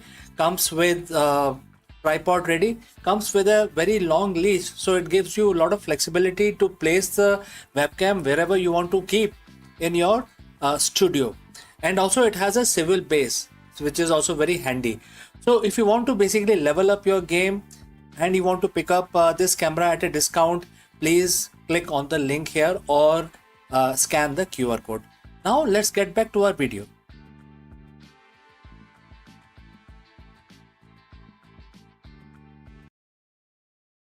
Hello friends, welcome once again.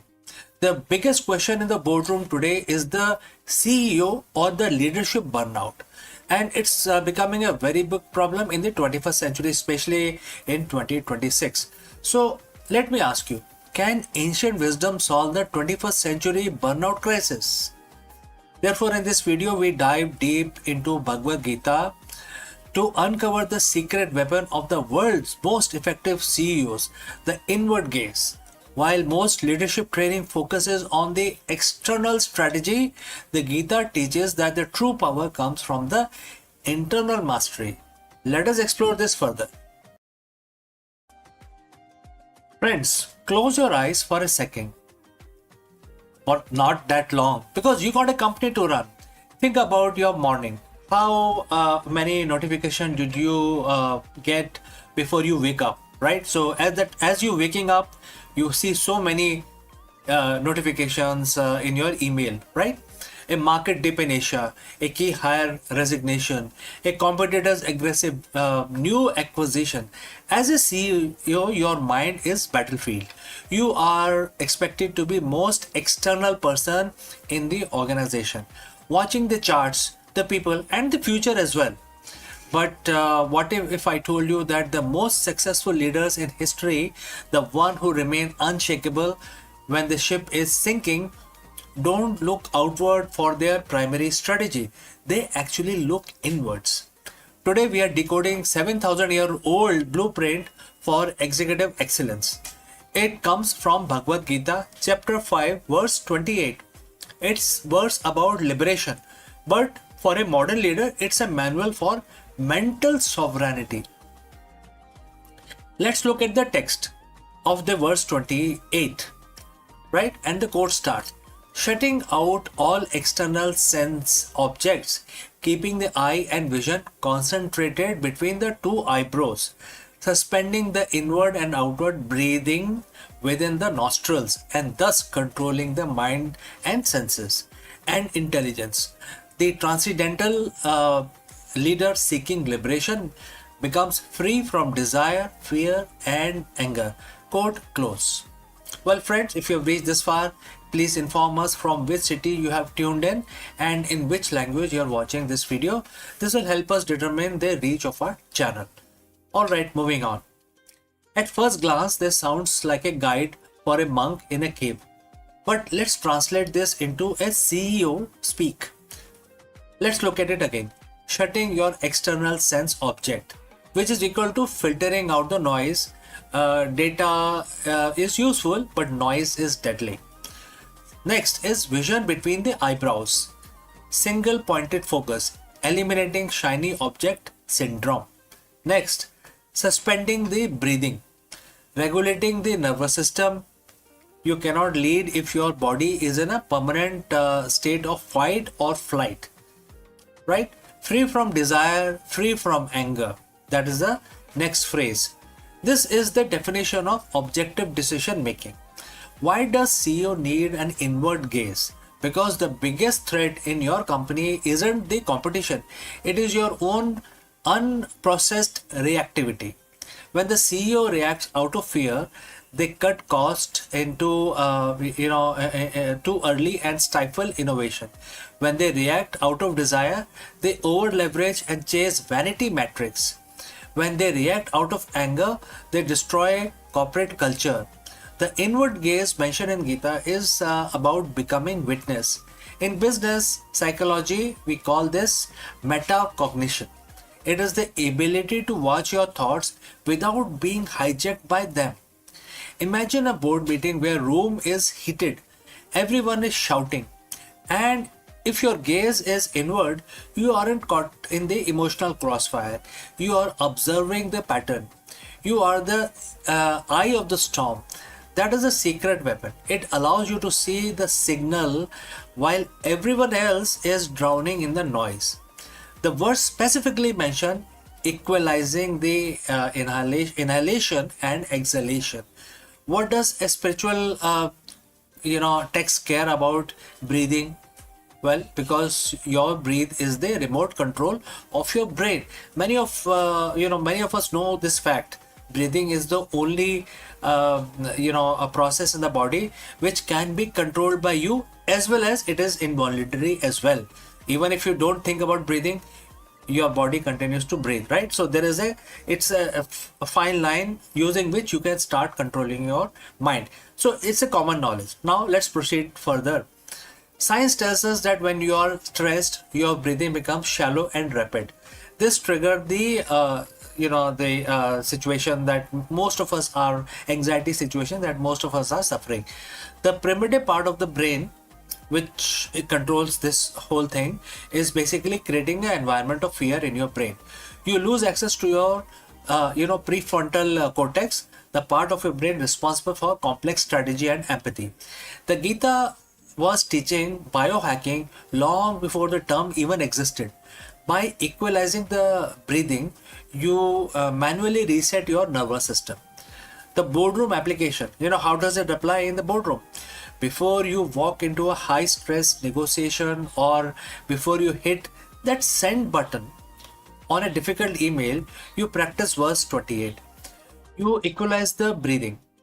You move from state of threat to the state of resourcefulness.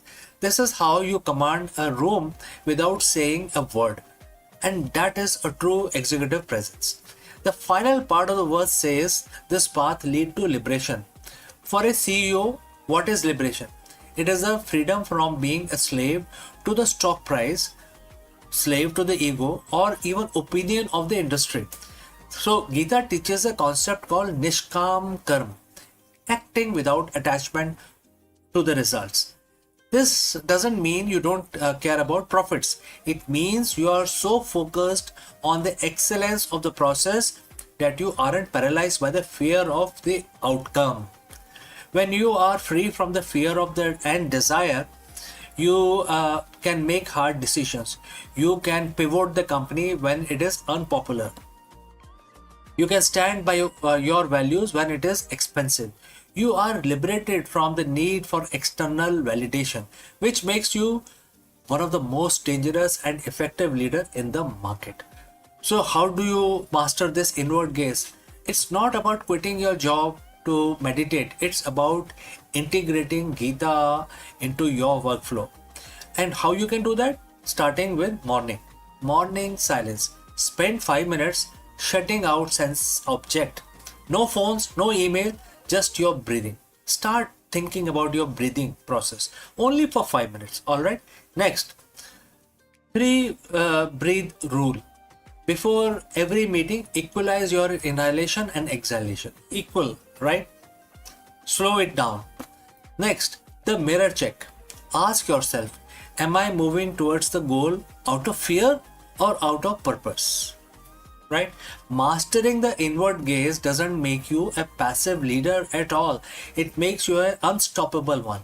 It transforms you from a CEO who is pushed by the world into a leadership role, or another person is who's actually shaping the world itself. Right? So it transforms that. Gita says that this is a way for the liberation for the leadership role. In the business world, we just call it the greatness. So friends, what do you think? If you have any questions or any comments, please leave them in the comment section below. Thanks for joining live. Thanks for watching. And if you found this leadership lesson valuable, subscribe for more ancient wisdom for the modern businesses. Now you can go lead from within. All right. So before we end this section, I'd like to speak few words about our affiliate partner. Stop settling for a good enough video. If your built-in laptop camera looks like a grainy mess, it is time for an upgrade. Want to instantly level up your video presence? I like to present the Lenovo Performance FHD webcam. This is a game changer for your desktop setup. Technically, this is packed. It has a very sensitive RGB sensor, very crisp photographs it takes. Also comes with 2 microphones on board, which helps you to record very clear voice in stereophonic format. And these microphones are very sensitive. You can actually move away from the camera up to 2 meters and these microphones will pick up your voice without any problem. This is a very strong piece. This is very sturdy. Comes with tripod ready. Comes with a very long leash, so it gives you a lot of flexibility to place the webcam wherever you want to keep in your studio. And also it has a swivel base, which is also very handy. So if you want to basically level up your game and you want to pick up this camera at a discount, please click on the link here or scan the QR code. Now let's get back to our video. Hello friends, Namaskaram. In an era of market volatility, economic uncertainty, and the rapid digital transformation, what separates the good CEOs from the great one? It isn't just a strategy, it is a leadership resilience. To answer this question, in this video, we explore a transformative lesson from Bhagavad Gita, which is basically, like a master class for the modern executive. While often interpreted spiritually, this profound verse hold the secret to modern executive performance, and we will also break down how the principle of the unchanging self applies directly to business decisions making and helping CEOs. Let's go. Friends, the noise never stops. Quarterly projections, disruptive competitors, supply chain fractures, boardroom pressures, the relentless ping of notifications. If you are a CEO or a business leader, your reality is defined by a constant high frequency hum of volatility. We are told that to lead is to react. We are told to be successful executive, you must be a hyper vigilant, that you must be shaken by every market dip, every negative review, and every shift in the economic tide. But what if I told you that the most effective leaders in history don't react to noises? What if they operated from a place that the noise is couldn't be reached? Today we are looking at a masterclass in executive leadership and executive stability. We are looking at a lesson from Bhagavad Gita, chapter 2, verse 25, that serves as a profound psychological framework for the modern CEO. So, friends, if you have reached this far, please inform us from which city you have tuned in and in which language you are watching this video. This will help us determine the reach of our channel and also what kind of people are watching our content. Alright, now let's look at the verse. And the quote starts, knowing that the self is invincible, inconceivable, and unchangeable, you should not lament for the body. Now let's strip away the classical context for a moment and look at this as an executive strategy. The body here represents the fragile external elements of your business. It is the P&L statement that fluctuates. It is the stock price. It is the office space, the product launch, and that product launch can hit a snag. The employee turnaround rate as well. These are the body. They are the material, temporary, and ultimately they are subject to decay and change. Most CEOs spend 100% of their mental bandwidth lamenting the body. When the numbers are down, they panic. When the project fails, they internalize it as a loss of identity. But the verse calls us to focus on the self. In a business context, the self is your core vision. It is the why behind your organization. It is the intangible, unchangeable mission that exists regardless of whether this quarter's growth is 2% or 20%. Now you might ask, if I don't lament, if I don't get stressed, do I stop caring? Well, absolutely not. This is where the misunderstanding of detachment happens. In the corporate world, we often confuse anxiety with diligence. We think that if we aren't losing sleep, we aren't actually working hard enough. But anxiety actually clouds your cognitive ability. It creates tunnel vision. The Gita teaches detachment, which is decisiveness. Think of a surgeon. A surgeon cannot be paralyzed by the fear of the patient's physical pain, or they cannot perform the operation. They must be present, they must be focused, and they must be detached enough to remain precise. As a CEO, your operation is your strategy. When you view your business challenges as things that are external to your core identity, things that are inconceivable in the sense that they are too complex to control entirely. You stop being a victim of the circumstances. You become the observer of the circumstance. So, this is where it ends, the whole learning from this particular verse. Big question is, how do we apply this in a Monday morning boardroom? And I would like to suggest 3 steps for you. First, self audit, which essentially means recognize the noise. So before you make a high stake decisions, please pause. Ask yourself, am I reacting to the self, the long term mission, or am I reacting to the body, the immediate transient fear? If you are reacting to the body, you are likely operating from a place of panic. Number 2, practice radical acceptance. The verse says the self is unchangeable. Accept that the market is changing. Accept that the body of your business will go through cycles. When you accept that flux is the nature state of business, you stop lamenting it. You stop fighting reality and start working with it. Number 3, lead from the core.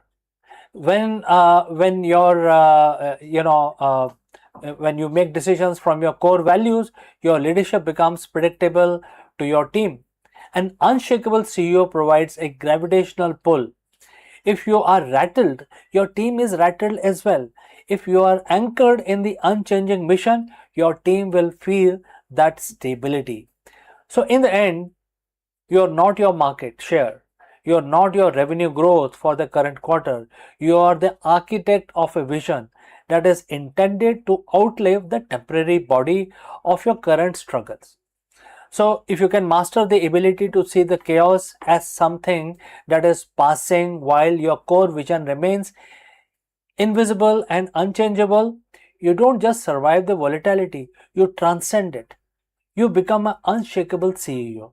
So, friends, next time you face a crisis, don't look for someone to blame.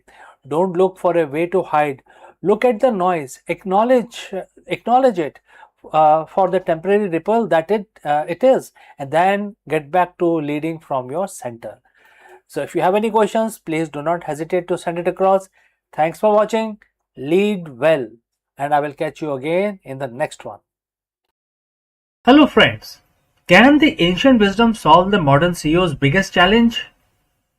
In order to answer this question, we dive deep into Bhagavad Gita to explore why the state of Samadhi is becoming the ultimate North Star for the 21st century executive. In the area of market volatility and constant burnout, a leader's greatest asset isn't their strategy, it is their equanimity. We break down the Sanskrit wisdom of Yajna, Kam, and Kushalam through the lens of verse 6.23, which teaches us the true mastery is a state where no external crisis can perturb your inner peace. In the modern corporate world, we have a name for the principle of success. We call it making it. We envision the corner office, the global influence, the high stake decisions, etc. But if you ask a CEO today what their reality actually looks like, they won't talk about victory. They will talk about volatility. They will talk about the 3 a.m. anxiety, the black swan event, the crushing weight of responsibility for thousands of employees, and the constant noise of 24/7 market. Most leaders are living in a state of high functioning panic.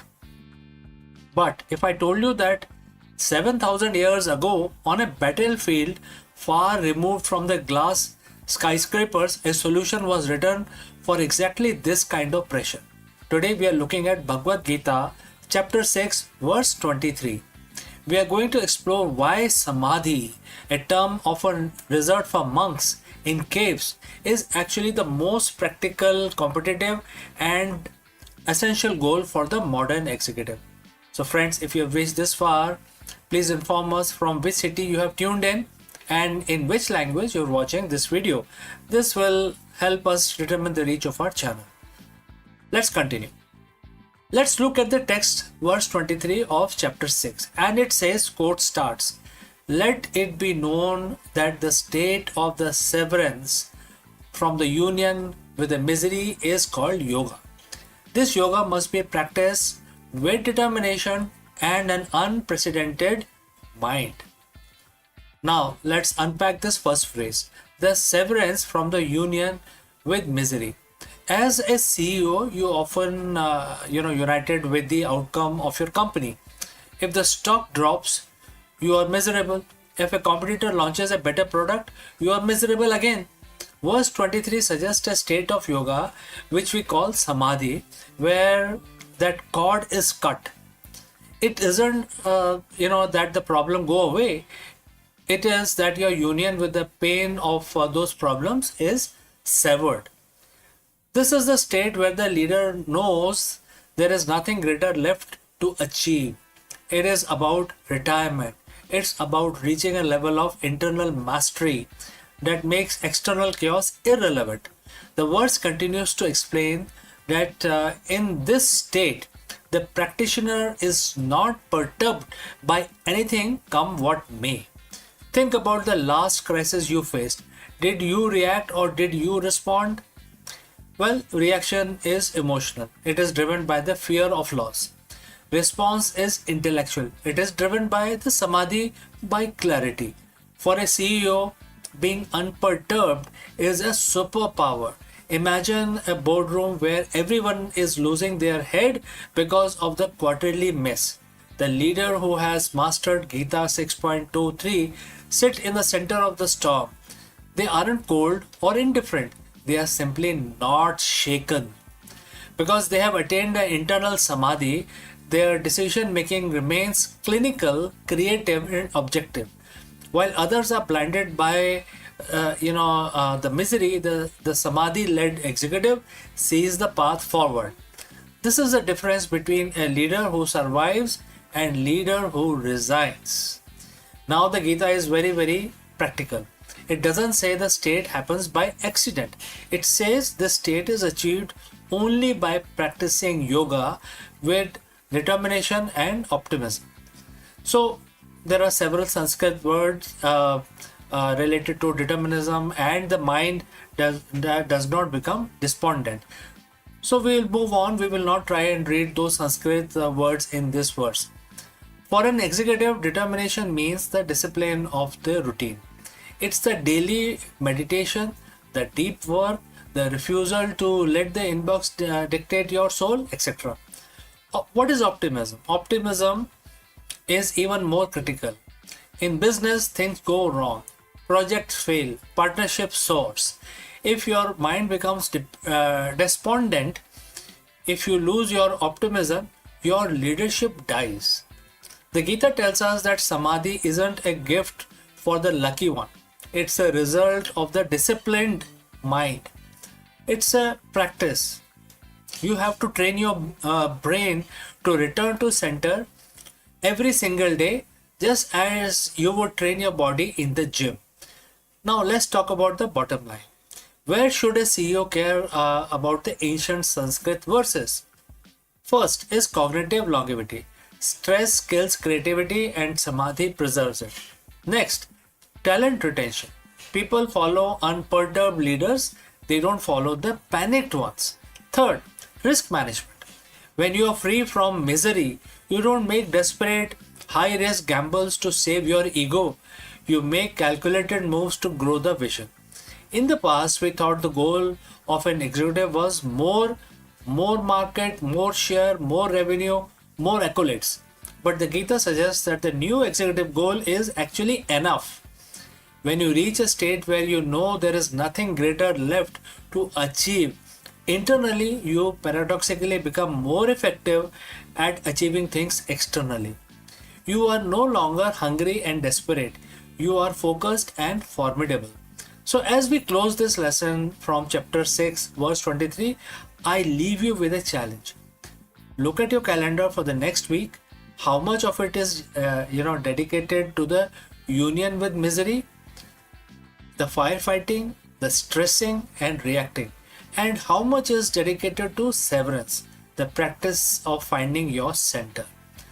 The corner office were never meant to be a cage of anxiety, it was meant to be a seat of wisdom. Practice with determination, lead with optimism, and find the state of samadhi where, come what may, you remain the master of your own soul.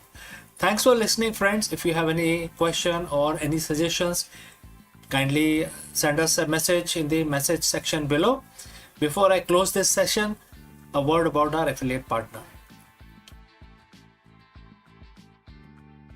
Stop settling for a good enough video.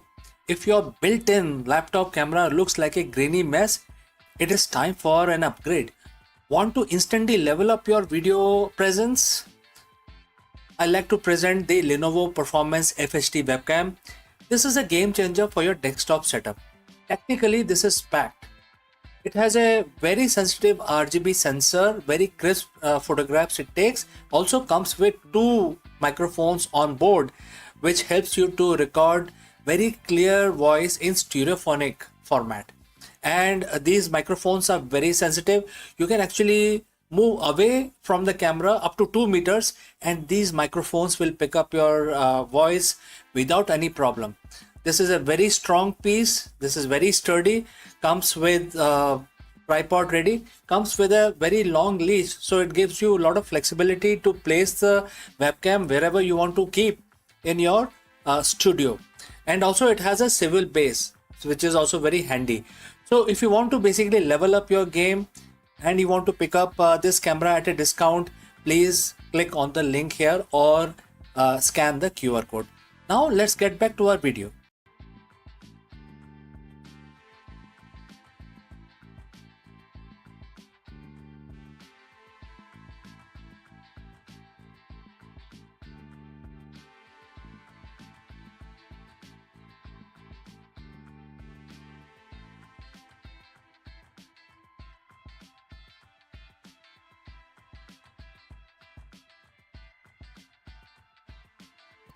Hello friends! In order to unlock the ancient source code of the elite leadership, in this video we dive deep into Bhagavad Gita to uncover a framework that modern CEOs and executives often overlook, which is the dual engine of success. While the most business leaders focus solely on the material, which are KPIs, revenue, and infrastructure, the Gita teaches us that the true power lies in the integration of the material world with the spiritual, which is visionary world. Let's go forward and understand this in more detail. In the world of high-stake business, we are taught to worship the tangible. We track KPIs, we optimize supply chains, we study market volatility, and we obsess over the quarterly earning reports. We are told that if you can't measure it, that means it doesn't exist. But every seasoned CEO knows that there is a ghost in the machine. Why do two companies with the same capital and the same technology yield vastly different results?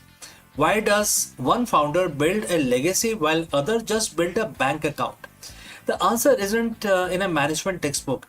It's probably given in 7,000-year-old dialogue on a battlefield. Today we are looking at Bhagavad Gita chapter 7 verse 6. It is a verse that defines that very architecture of the existence. And if you look closely, the architecture of the elite organization. So friends, if you have reached this far, please inform us from which city you have tuned in and which language you are watching this video. This will help us determine the reach of our channel. Alright, let's move ahead. The verse reads and the quote starts, "Know that all living beings are manifested from these two energies. I am the source of the entire creation and into me it again dissolves." Quote close. Bhagwan Krishna is describing a dual engine. He speaks of two energies, which is Apar Shakti, it stands for lower material energy, and the Parashakti, which is higher spiritual energy. For a CEO, these aren't abstract religious concepts. They are the two wings of your aircraft. Let's look at two energies. The material engine. This is your infrastructure, your hardware, your cash flow, your legal framework, and your data. It is the body of your company. Now, what about visionary engines?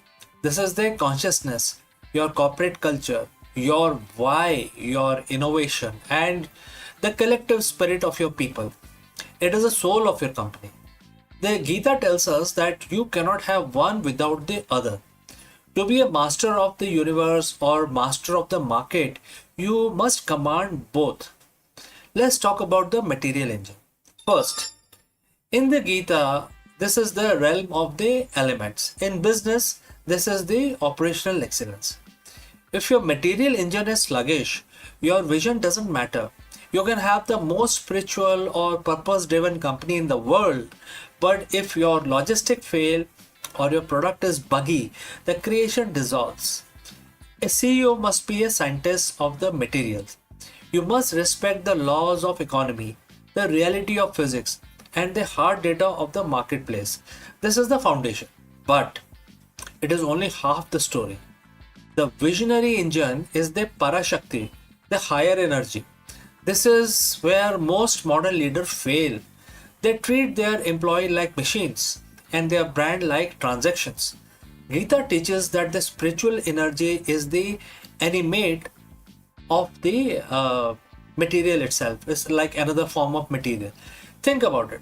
Culture is invisible, trust is invisible, purpose is invisible. Yet, these are the forces that make a team stay late on a Friday night to hit a deadline. These are the forces that make your customer choose you over a cheaper competitor. As a CEO, your job is to provide the consciousness for the organization. If you are only managing the material, you are just a caretaker. If you are managing the spirit, you are the leader. The second half of verse 6 is where it gets intense. Krishna says, I am both the creator and the destroyer of the entire world. This is the ultimate lesson in agility. A CEO must be comfortable with creative destruction, market changes, technology disrupt. To create a new feature of your company, you must be willing to destroy the old version of yourself. So, what is a creator? You manifest new products, new markets, and new hope. What is a destroyer? You cut the dead weight. You end projects that no longer serves the vision. You dismantle outdated hierarchies. If you cling too hard to what you created yesterday, you cannot create for tomorrow. You must embody the cycle of the universe: birth, growth, and renewal. So, as you go back to your boardroom, your spreadsheet, and your town hall, ask yourself, which engine am I running on? If you are only running on the material, you will eventually burn out or be disrupted. If you are only running on the visionary, you will drift without a direction. The dual engine CEO does both. They keep their feet firmly planted on the material reality of the market, but their eyes fixed on the spiritual, why of their existence. You are the source of your company's origin. You are the catalyst of its growth. You are the hand that must steer it through its inevitable transformation. Master the two energies, and then you will master the world. So, friends, what do you think about this? And if you have any questions, please do not hesitate to send it across. Thank you for joining me on this journey through chapter 7. Lead with purpose, lead with power. Before I end the discussion today, a word about our affiliate partner.